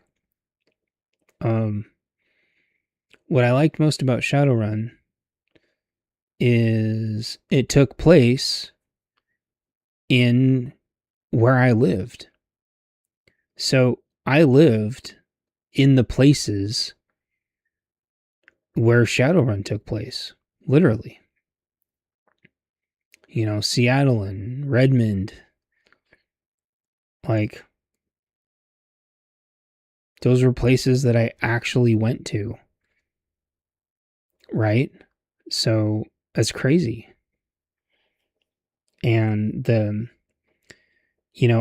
had read, a lot of fantasy stuff. But I was starting to get bored of fantasy. And I was starting to lean towards like espionage, like Tom Clancy stuff. And like more sci-fi, like Larry Niven and Jerry Pournelle and stuff, and a lot of Tom Clancy. And Shadowrun was like that perfect blend of all the volcano. That perfect blend. And it took place where I grew up. And I like guns and magic and orcs and trolls. And I think the other thing is that I knew, much like Terminator, so right in the early 90s, Terminator took place in like 97, right?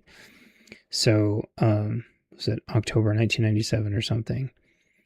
And so all of these things were happening in my lifetime. All these fictional things were happening in my lifetime, right? Terminator was happening in my lifetime. Shadowrun was happening in my lifetime. Like, all the corporations in Shadowrun, I think, collapse like any time now. right? And then in 2055, like the goblinization happens. And then the the shamans and everything make a comeback. The dragons come back through the volcanoes, and the the elves get pointy ears again, right?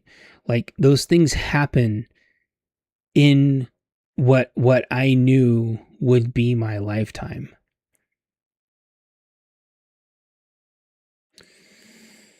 So it was very prophetic. Does that make sense? Like there was a lot of, well, I mean, look at like Demolition Man. Like there was a lot of sci-fi stuff that was all slated to happen. You know, if you were a 90s kid, that was like Prophecy Central. Right? But no, I didn't see like Bubblegum Crisis. And I did watch anime, but like it was just the usual stuff like Akira. The mainstream stuff. Like I didn't we had an anime store, but like I didn't go to it. I still watch some of those now, like obviously, anime, Japan's, anime cyberpunk is obviously massive. I'm 5-0 this year.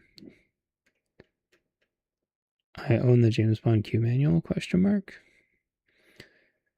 You're 51. Well, regardless, you were a 90s kid, and so all of this would have been prophetic to you too. Right? Like, so that's what interested me, right? Like knowing that Terminator was happening, even though it's a, fictional, quote unquote. That's what got me into it. Folks think I'm like 35. Hell yeah. That's okay. Folks think I'm like 85. So there you go. I think Generation X ages really funny.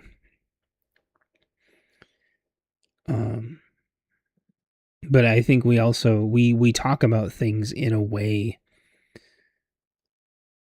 that people can't quite place it. And so I try to think about like how my dad was at this age, and he played a lot of video games and stuff.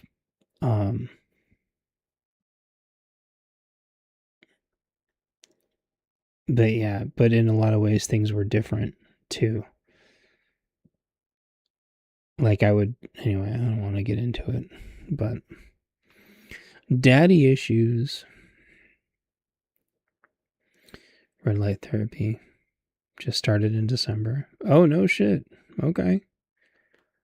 Interesting.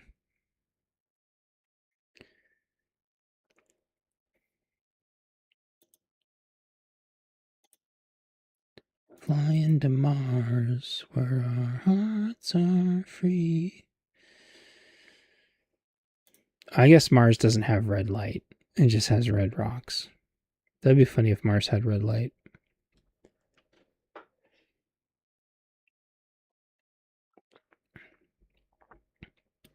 Well, I don't know if we particularly accomplished anything, but at least we managed to talk for a couple hours.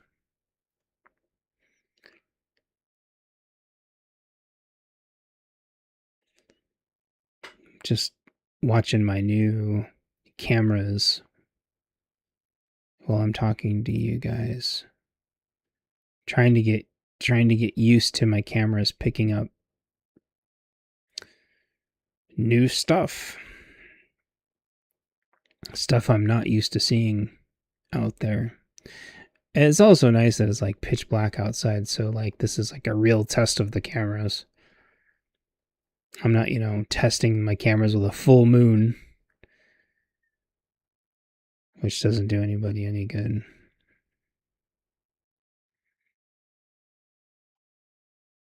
I tell you what, these new cameras put out a lot of IR.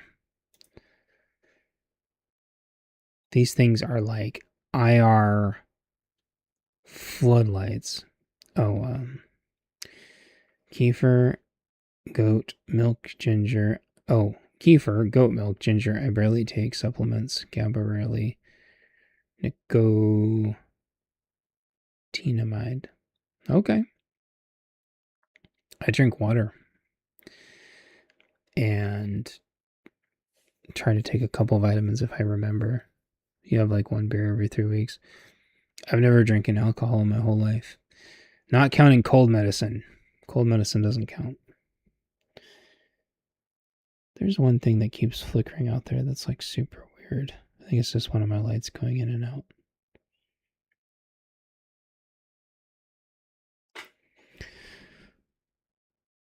I'm trying to see if these cameras can extend their IR even further.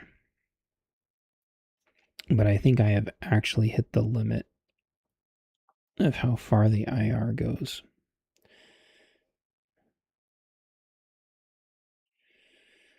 Flying to Mars, where our hearts are free.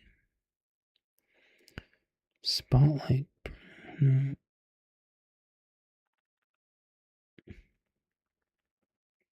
See, spotlight brightness. These cameras have actual like spotlights, which is pretty cool. But I think I can't adjust the IR. I think I'm kind of stuck with how far the IR goes. You know what I'm going to do? You know what I'm going to do? I am going to get an IR illuminator separate from my cameras. Retro says, I have no desire for alcohol or cravings. It's an attempt at social outings to mirror the environment. I hear you. And I have two problems with that. And this isn't me insulting you. I have problems with those social outings. One of them is a lot of them have zero non-alcoholic beverages at all. Period. Zero. That's problem number one. And problem number two, they often have no food. And so even if I did drink, which I don't, you're just fucked. You're lucky. I have at some places in Portland, I have been lucky if I can even get a glass of water. It is fucking ridiculous. You see this viewing distance right here? Like this should... It's already set to far.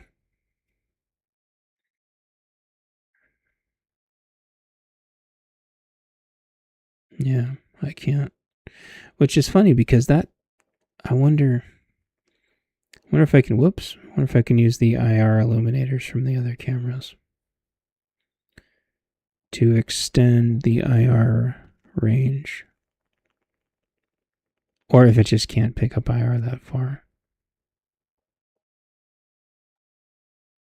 I can't wait to find out. These cameras are nice. Finally going into the 21st century with fucking security cameras, boys. Sega.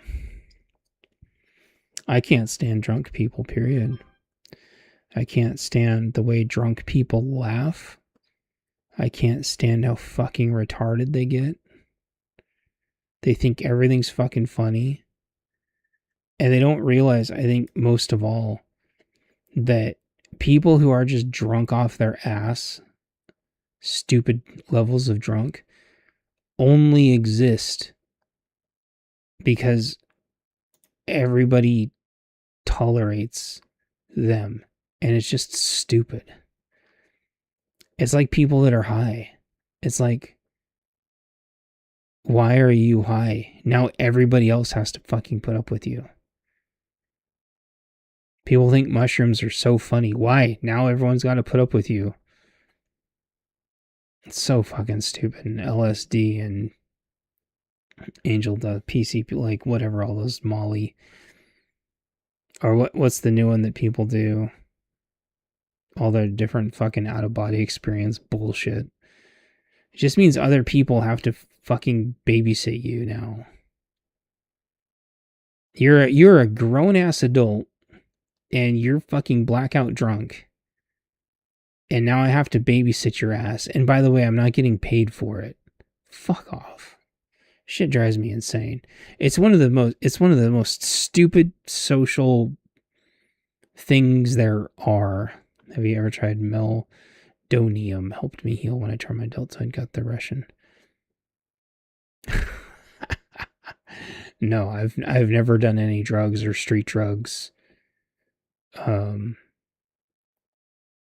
Anything other than my wife would say that I have a really weird reaction to just medicine in general. My body doesn't react to medicine the same way everybody else's does, and it's steered me away from a lot of medicine. So I usually just drink my water.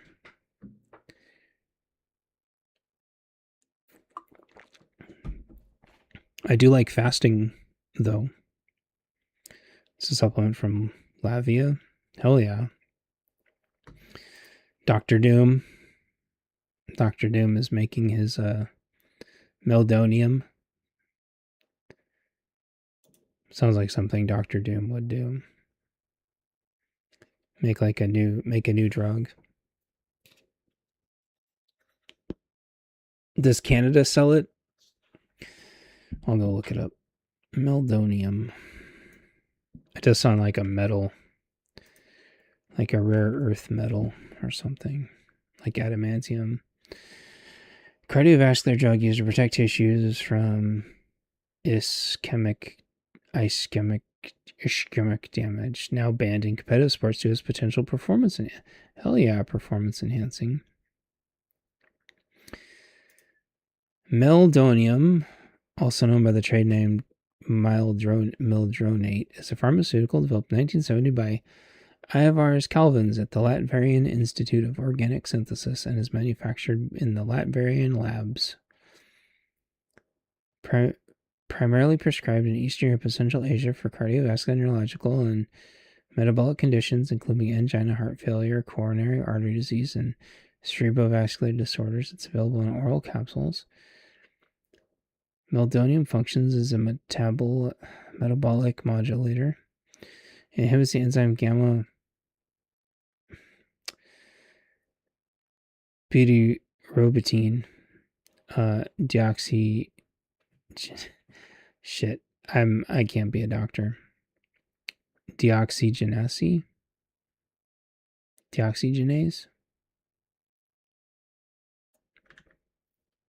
Amazon sells it. Okay, thank you. I don't have to go shopping in Canada. Hey, Billy. I did a surprising amount of shopping from Canada's medical stores because for a while, Canada was like the only place you could get Imodium in any reasonable size. And Canada was the only place we could get like dewormers for our cats while having to go suck off a pharmacy. I take it 5 to 6 days on, then done for muscle healing. When it gets too much, I refuse to take muscle relaxers. Yeah.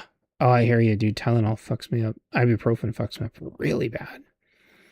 I stopped partying pretty much after I entered the real world. Now it's a liability. Yeah, Billy.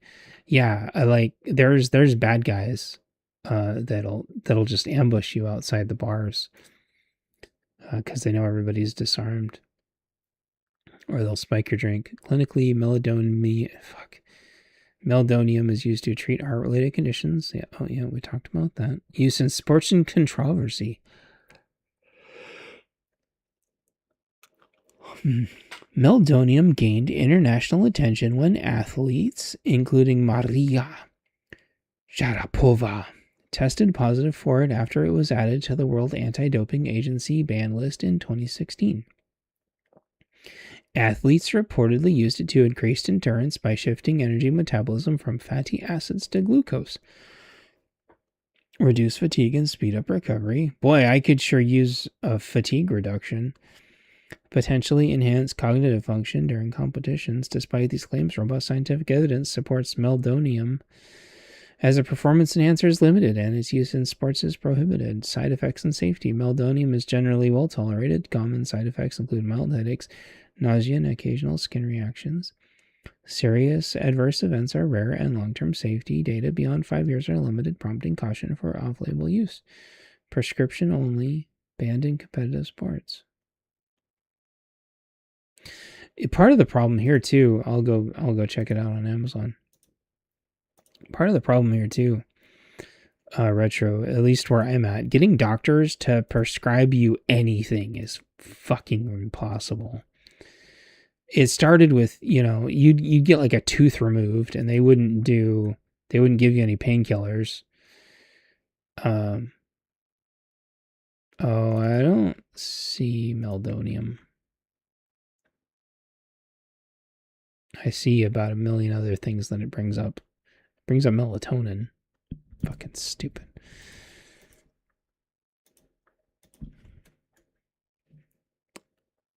A flower? Drought-tolerant dirt. No, meldonium is not popping up for me on Amazon. Yeah, getting the doctors to prescribe things here is just getting more and more and more and more and more ridiculous. They don't give a fucking shit about my fatigue either. I have to sleep for a few hours and reboot over and over and over again. It's kind of like rolling a dice. I'll roll a dice to then wake up and see if I feel okay. 5 or 6 months off. I just found it on Amazon. Maybe it's maybe I'm geo blocked in my state from it. I think that Amazon can geo block you.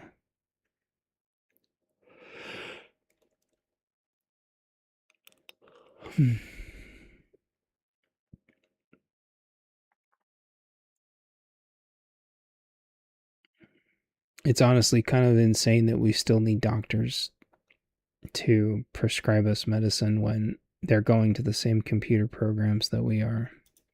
But I guess that's a different topic for a different day.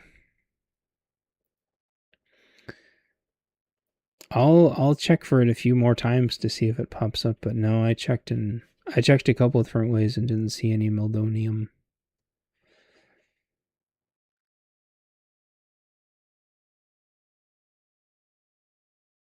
Also, one of the other reasons why I stopped going to parties is just the fights were ridiculous. The date, I forgot what that drug is, but the date drug was everywhere. Guys are just absolute fucking predators, just in general, and most bars just had dog shit food. And you're right though, you go there because you have to for social,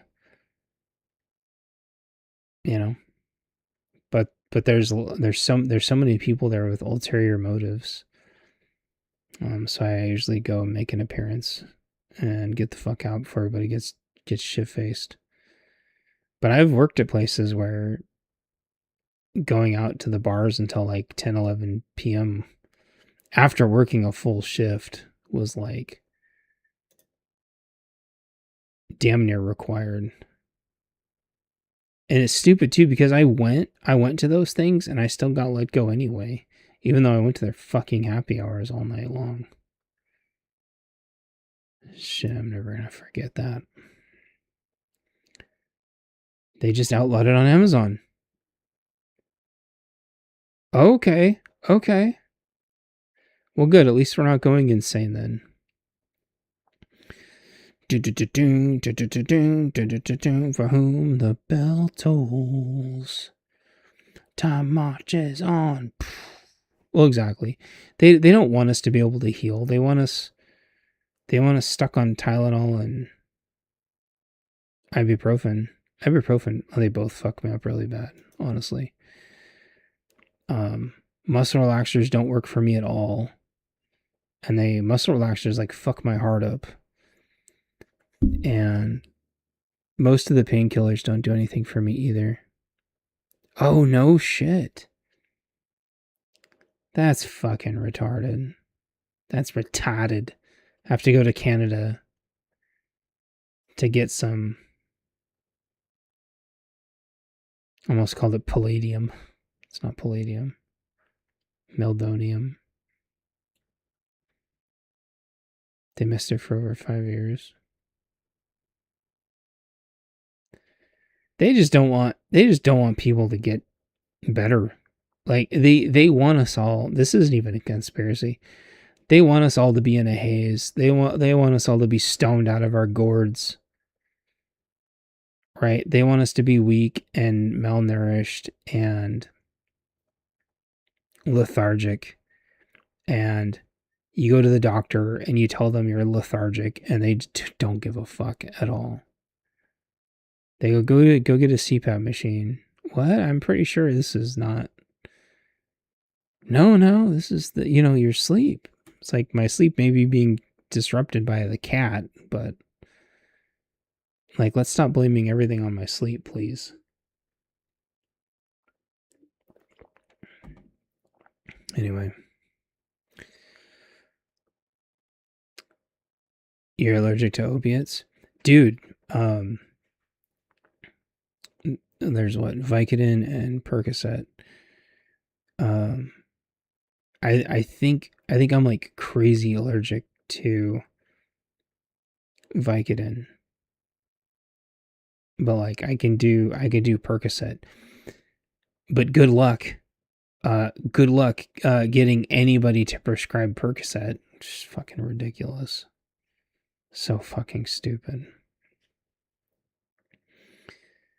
Because of all the quote unquote opioid epidemic. Pfft. Fucking joke. It's not even real. But I don't need or want opioids. I just need energy and motivation. And not be lethargic. People have chocolate and opiates. I can't either. You must be a werewolf. Hell yeah, dude. I mean, I wouldn't be surprised. How long can you go with being a werewolf before you finally realize something's wrong? Like, how many times do you wake up with like a half-eaten sheep before you're like, uh-oh, I might be a werewolf. I might be a werewolf. Brah. You never know. It's all fun and games until you find out you're a werewolf.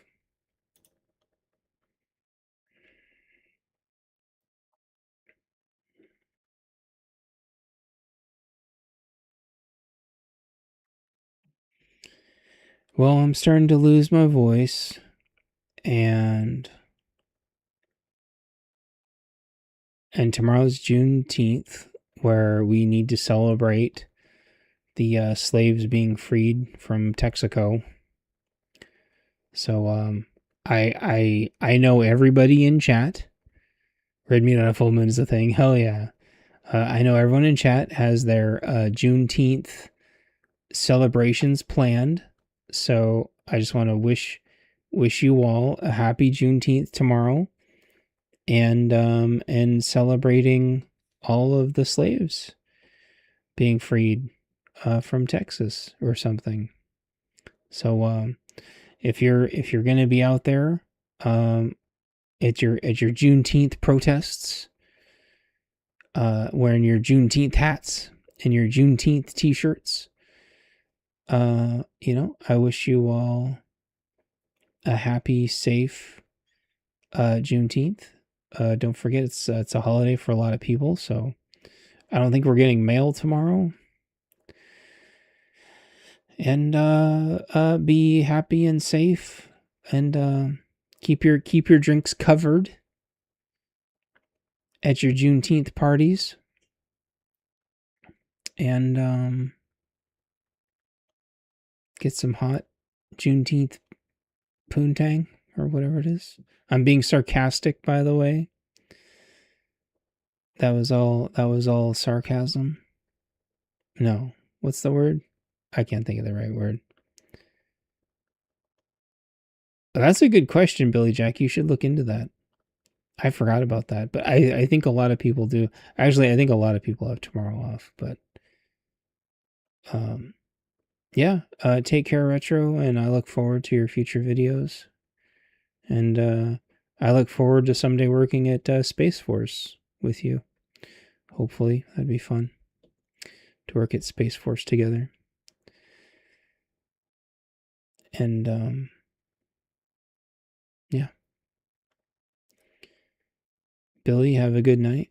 And if anybody else, that's probably it.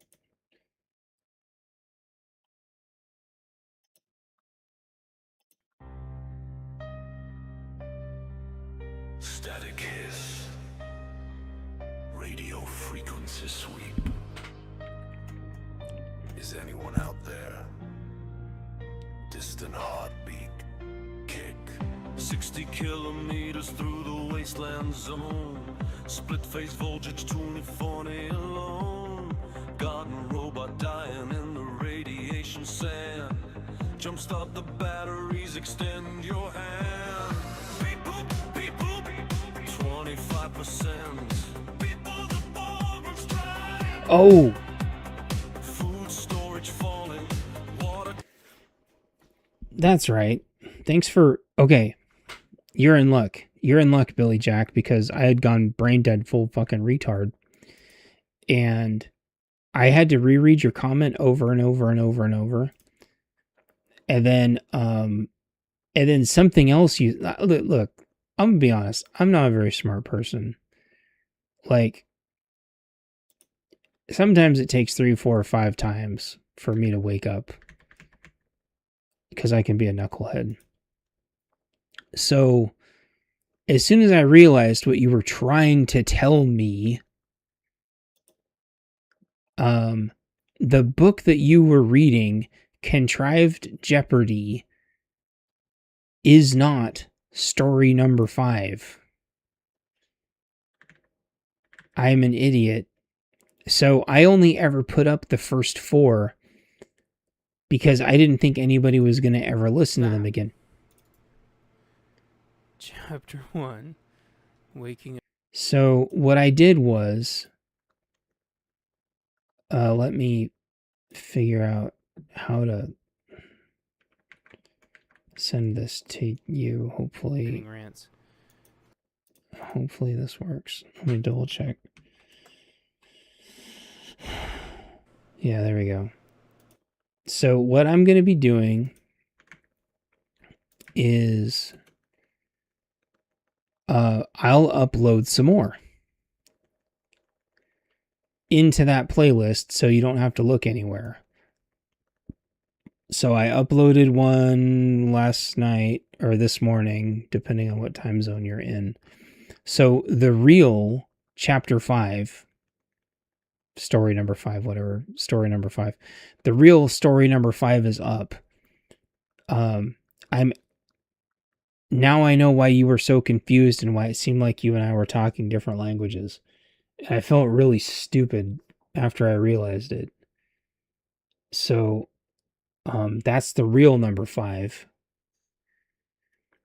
And I'm going to load the real number 6 and 7 and 8.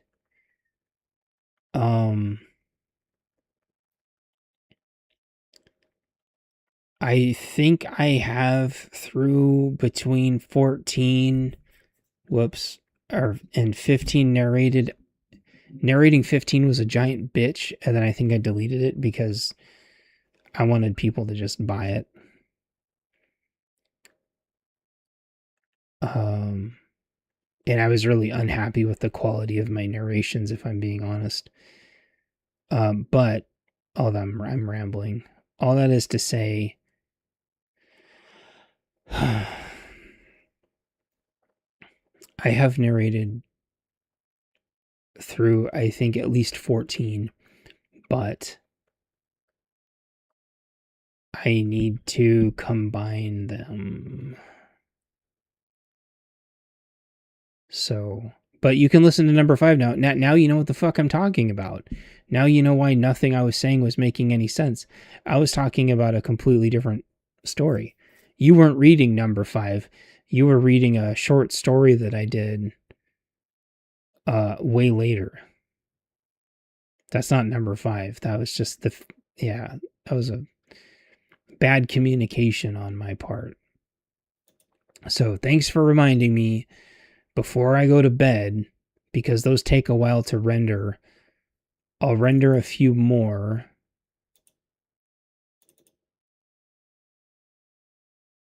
Somewhere in here, if I remember where they are. I'll render a few more. Okay? My bad. You are going to love story number 5, and you are going to lose your shit on story number 6, because besides story number 7, most of these stories get way, way better. If you can believe it. So, if I could just remember where I put my backups.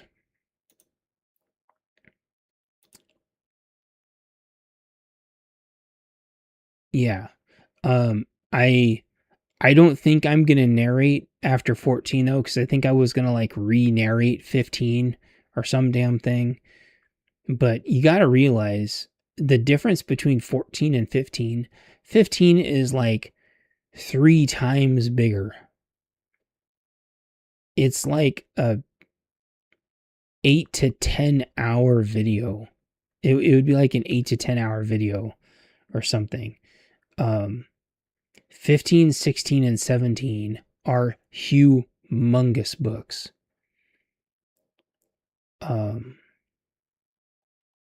Yeah. And they're kind of like my I don't know what to really call them. They're like the centerpiece of the whole thing. I've thought about it. I think the Kindles. Oh, hold on. Let's just double check. Well, I can answer that a couple different ways. I want to narrate those myself with AI, but I don't want to pay the program to do it. But let's hold on for a second here and check and see. Oh, it's not. If you're interested in listening to the AI ones, what I have to do, at least for right now, is I have to plug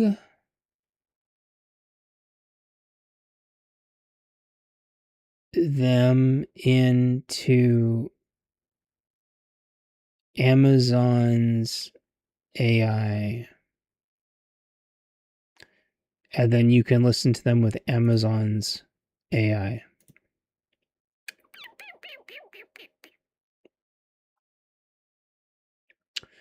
The problem, Billy,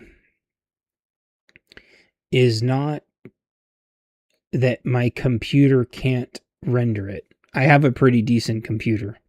I could render it. That's not the problem.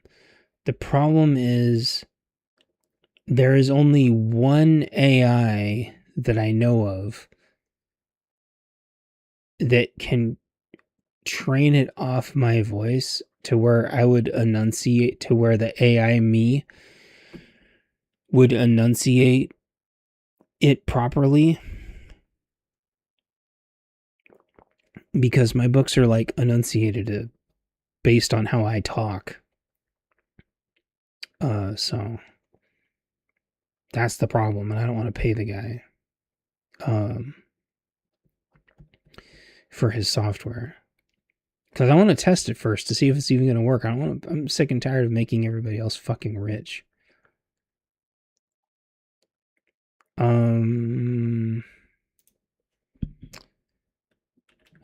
I can't remember. I'll look it up really quick.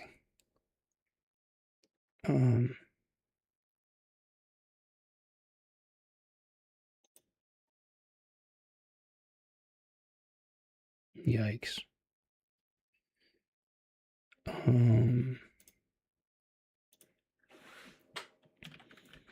Best AI generation tool to edit my voice and use my voice for my books that I can run local. I can't remember if it's 10 Labs or if it was something else.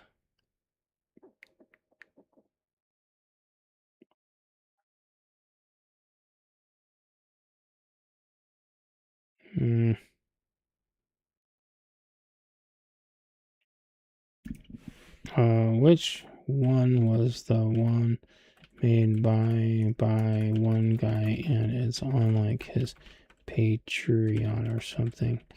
I have AMD and Windows, so if I recall, there was only one that actually worked supposedly, and it was his, but there was no trial.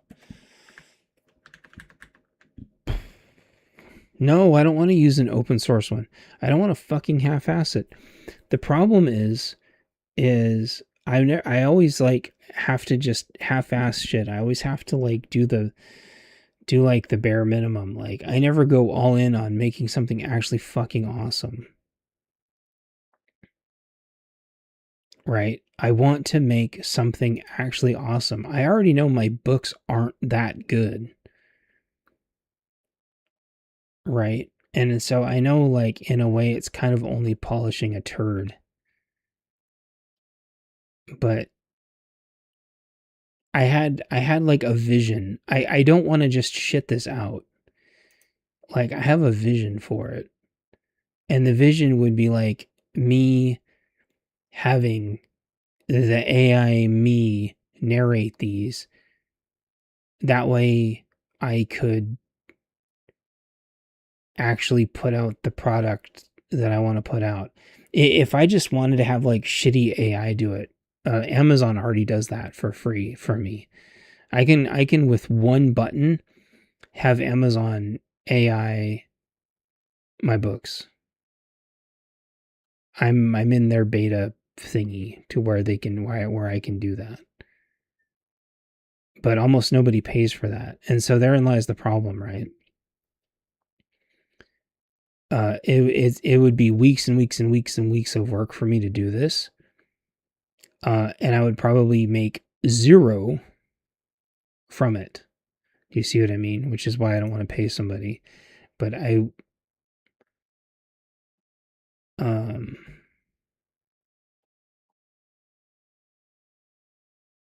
want to do this with my voice.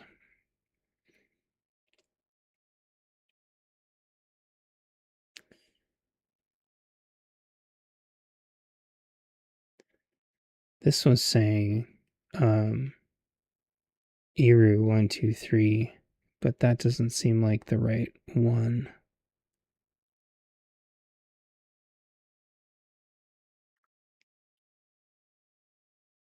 There's another guy I can't remember. Give yourself some credit. I'm enjoying them. I hear your vision. Maybe do some testing on different platforms. I don't want to waste a metric shit ton of time doing it. It's extremely demoralizing. Just wasting tons of time and wasting tons of money and having nothing to nothing to say for it. Like, what I would want to do is not necessarily have it behind a paywall per se. Or, well, yeah, maybe, yeah, like, have it be like a members only thing, or, yeah. Like, once I get members only, like, once I get, what's the word called?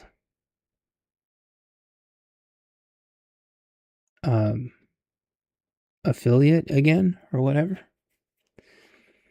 Like, putting them on there. But the problem is, like, my watch hours are dog shit. And so, putting these on helps with my watch hours, but no, I want to do,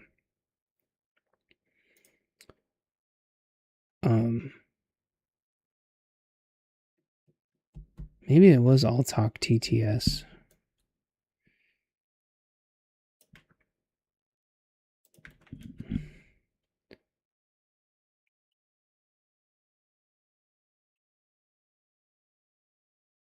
But yeah, I want it to be in my voice with my enunciations. I don't want to feed my AI into, or my books into, like, a different AI tool.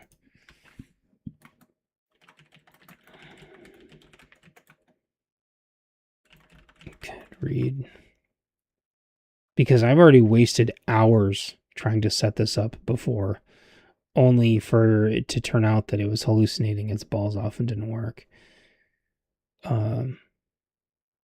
My voice and get my enunciations right. Maybe it was I'll Talk TTS.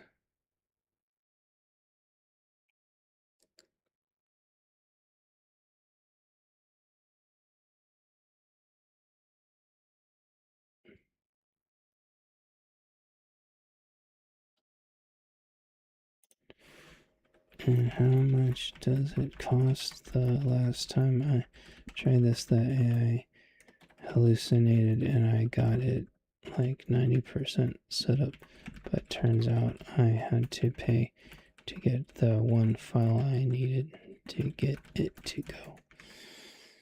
Maybe do some shorts, exciting parts of the stories. I don't know. I don't think people give a shit. Like, it's exactly the same problem that Retro was talking about. Like, the majority of people don't fucking care. And so I kind of do this when somebody does care. So you came along and you cared. Oh, see, it's saying I'll Talk TTS is completely free, and that's,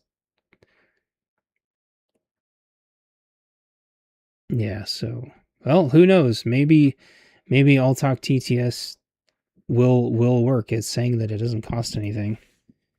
How recent is I'll Talk TTS? Because I am 100% sure. Last time I tried this about 6 months ago. The only available for AMD Windows was a paid that I could pay local. Run local was a paid program.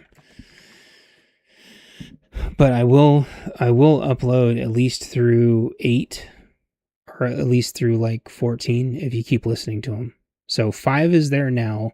Before I go to bed tonight, I will upload 6, and then I will start some more rendering. Okay? All Talk TTS is quite mature and actively maintained as of mid-26. The project started as a proof fork extension of Kokui TTS, about 23.24 All Talk version 2. The recommended branch comes out stable out of beta 24.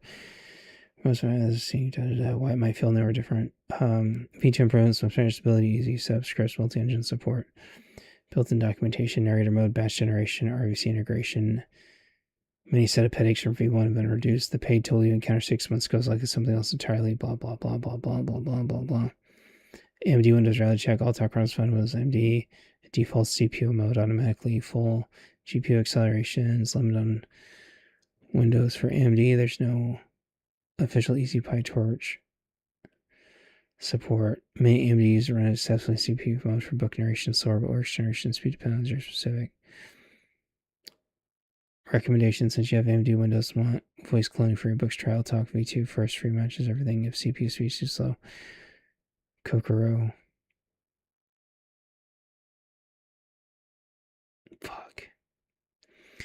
The other problem is Grok is going to run out before I actually complete the project. So I have to see if like Copilot can not be a peanut head and help me through it.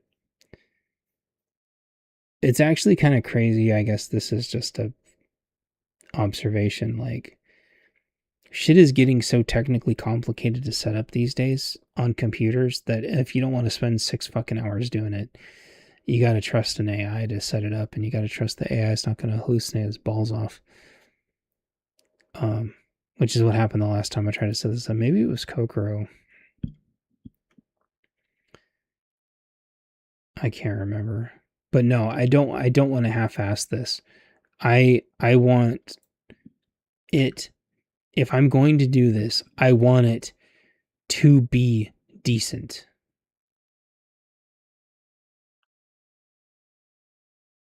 That's all. I want it to be decent. I don't want to just put it into a shit AI. Because Amazon already does that for free. So if you want to listen to them sooner rather than later, and if you don't mind paying a couple bucks, I can set Amazon up to TTS the rest, text to speech.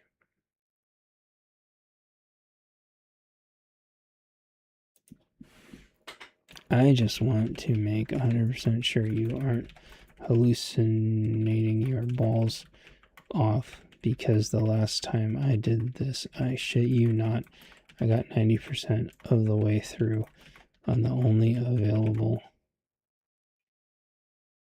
option for either you or one of the other ones to go, oops, you're absolutely right. The last file we need is behind a paywall. I have an AMD card. There's no reason I shouldn't be able to accelerate. There is 100% an AI TS narration that uses AMD cards. Yeah, I at least want it to be unique. And most of the people are here because they like my voice. No, I'm not hallucinating. All Talk TTS is 100% free. I've gotten a lot of shit about my voice. A lot of people fucking hate my voice. But there's a lot of people that don't mind it either. And I also think cloning my voice from my earlier videos where I didn't sound completely fucking dead inside might be more nostalgic.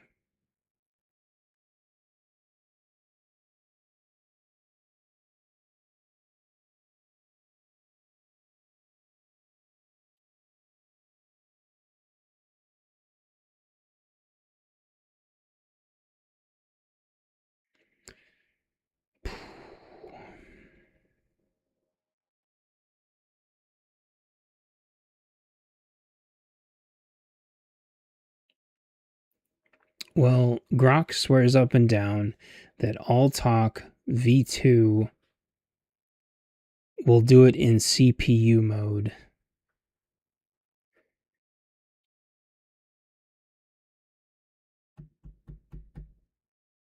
Fuck. But yeah,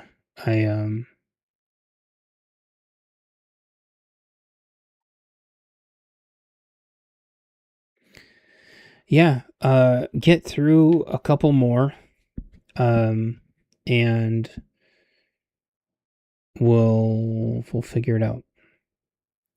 So start listening to 5. By the time you're done with 5, 6 will be there, and I'll just keep putting them in that playlist. Okay, does that sound good?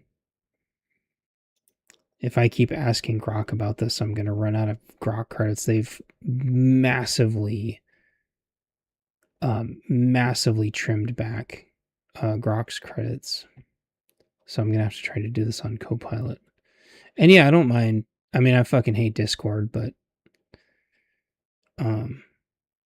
we can talk on here.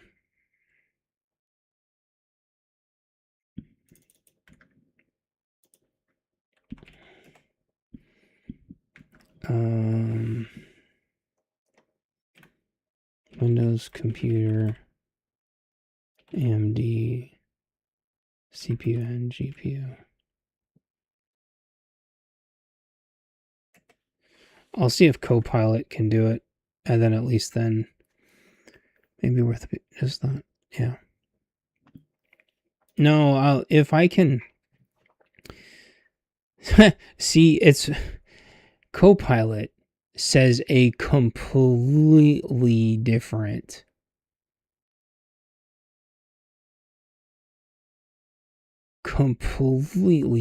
one.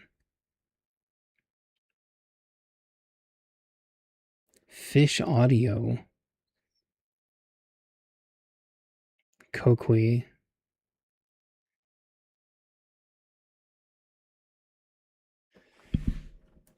Which one will clone the inflections of my voice the best to narrate my books?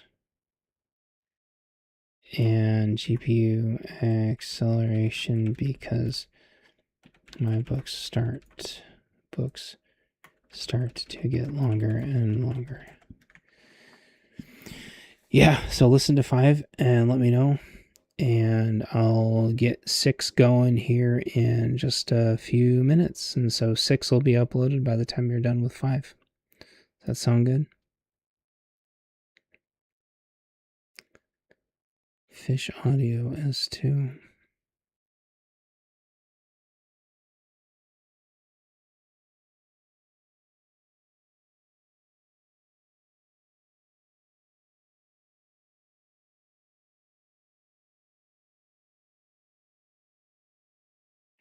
Most models drift over long chapters. Fish S2 maintains consistent tone, consistent pacing, consistent emotional style, even over hours of narration.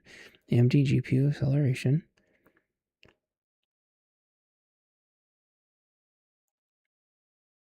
Very small training sample needed. Okay. So the Fish one works on Windows. Runs local, AMD, GPU, and CPU. How much does it cost and how hard is it to set up?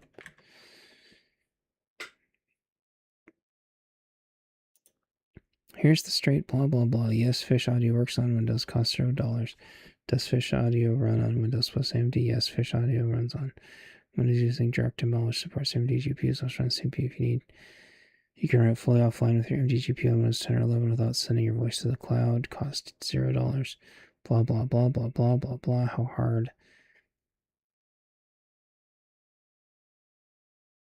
10-15 minutes. You install Fish Audio, GUI, DirectML, runtime, model files. Pros, no command line, clean interface, blah, blah, blah, blah. Console, slower than manual, fewer advanced settings. Python, pros. Best performance. Cons, requires command line. You must install the dependencies manually. Advanced method built from the source. Customer training, fine tuning. Most people never need this voice quality. Yeah. Okay. Well, maybe this one's going to work. So yeah. Okay, cool. I'm going to try this in the coming weeks.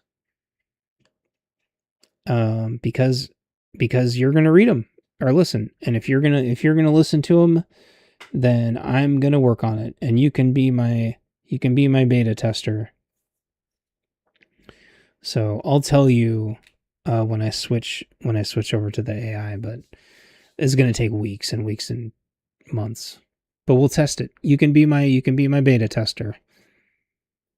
It'll be Billy Jack the beta tester. Because that's what I need. I need someone that actually gives a shit. And boy, howdy, is that hard to find. So I appreciate you. And you can listen to number 5 now, and I'll have number 6 up in a bit. And I will talk to you later. I'll render a few more out tonight, so they'll be ready for you. And have a happy, safe Juneteenth. At your Juneteenth parties.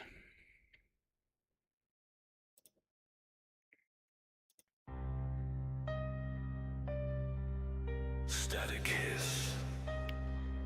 Radio frequency sweep.